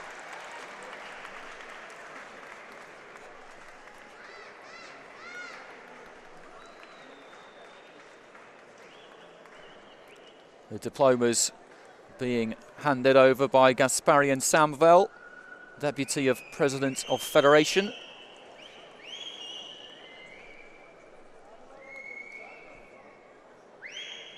The silver medal, Narendra, representing India. The silver medal going to Narendra, two-time youth national champion. Scored a great win against Russia's Ivan Kabatov.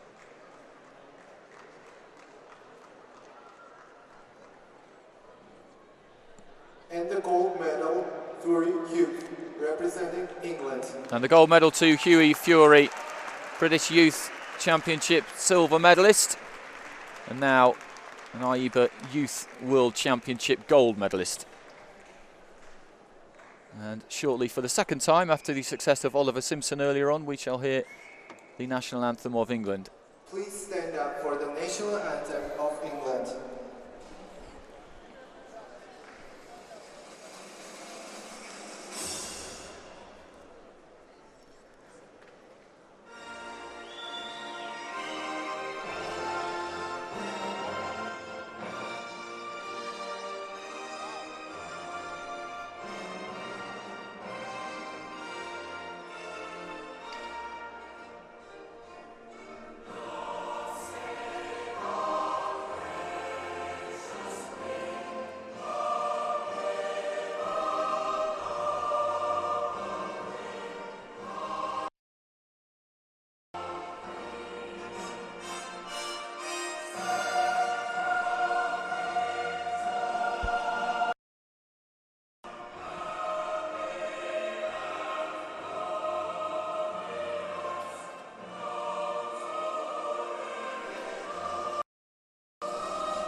Well, that concludes the final medal ceremony.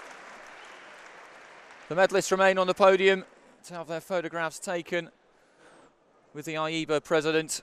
And there is the medals table, and the Russian Federation are top of it. 2 golds, 2 silvers, 1 bronze. England with 2 golds and 2 bronze. Armenia with the 2 medals themselves as hosts. Aryutanov's gold was what the crowd all came to see this afternoon, and they weren't disappointed. It was a great fight with Scotland's Scott Forrest.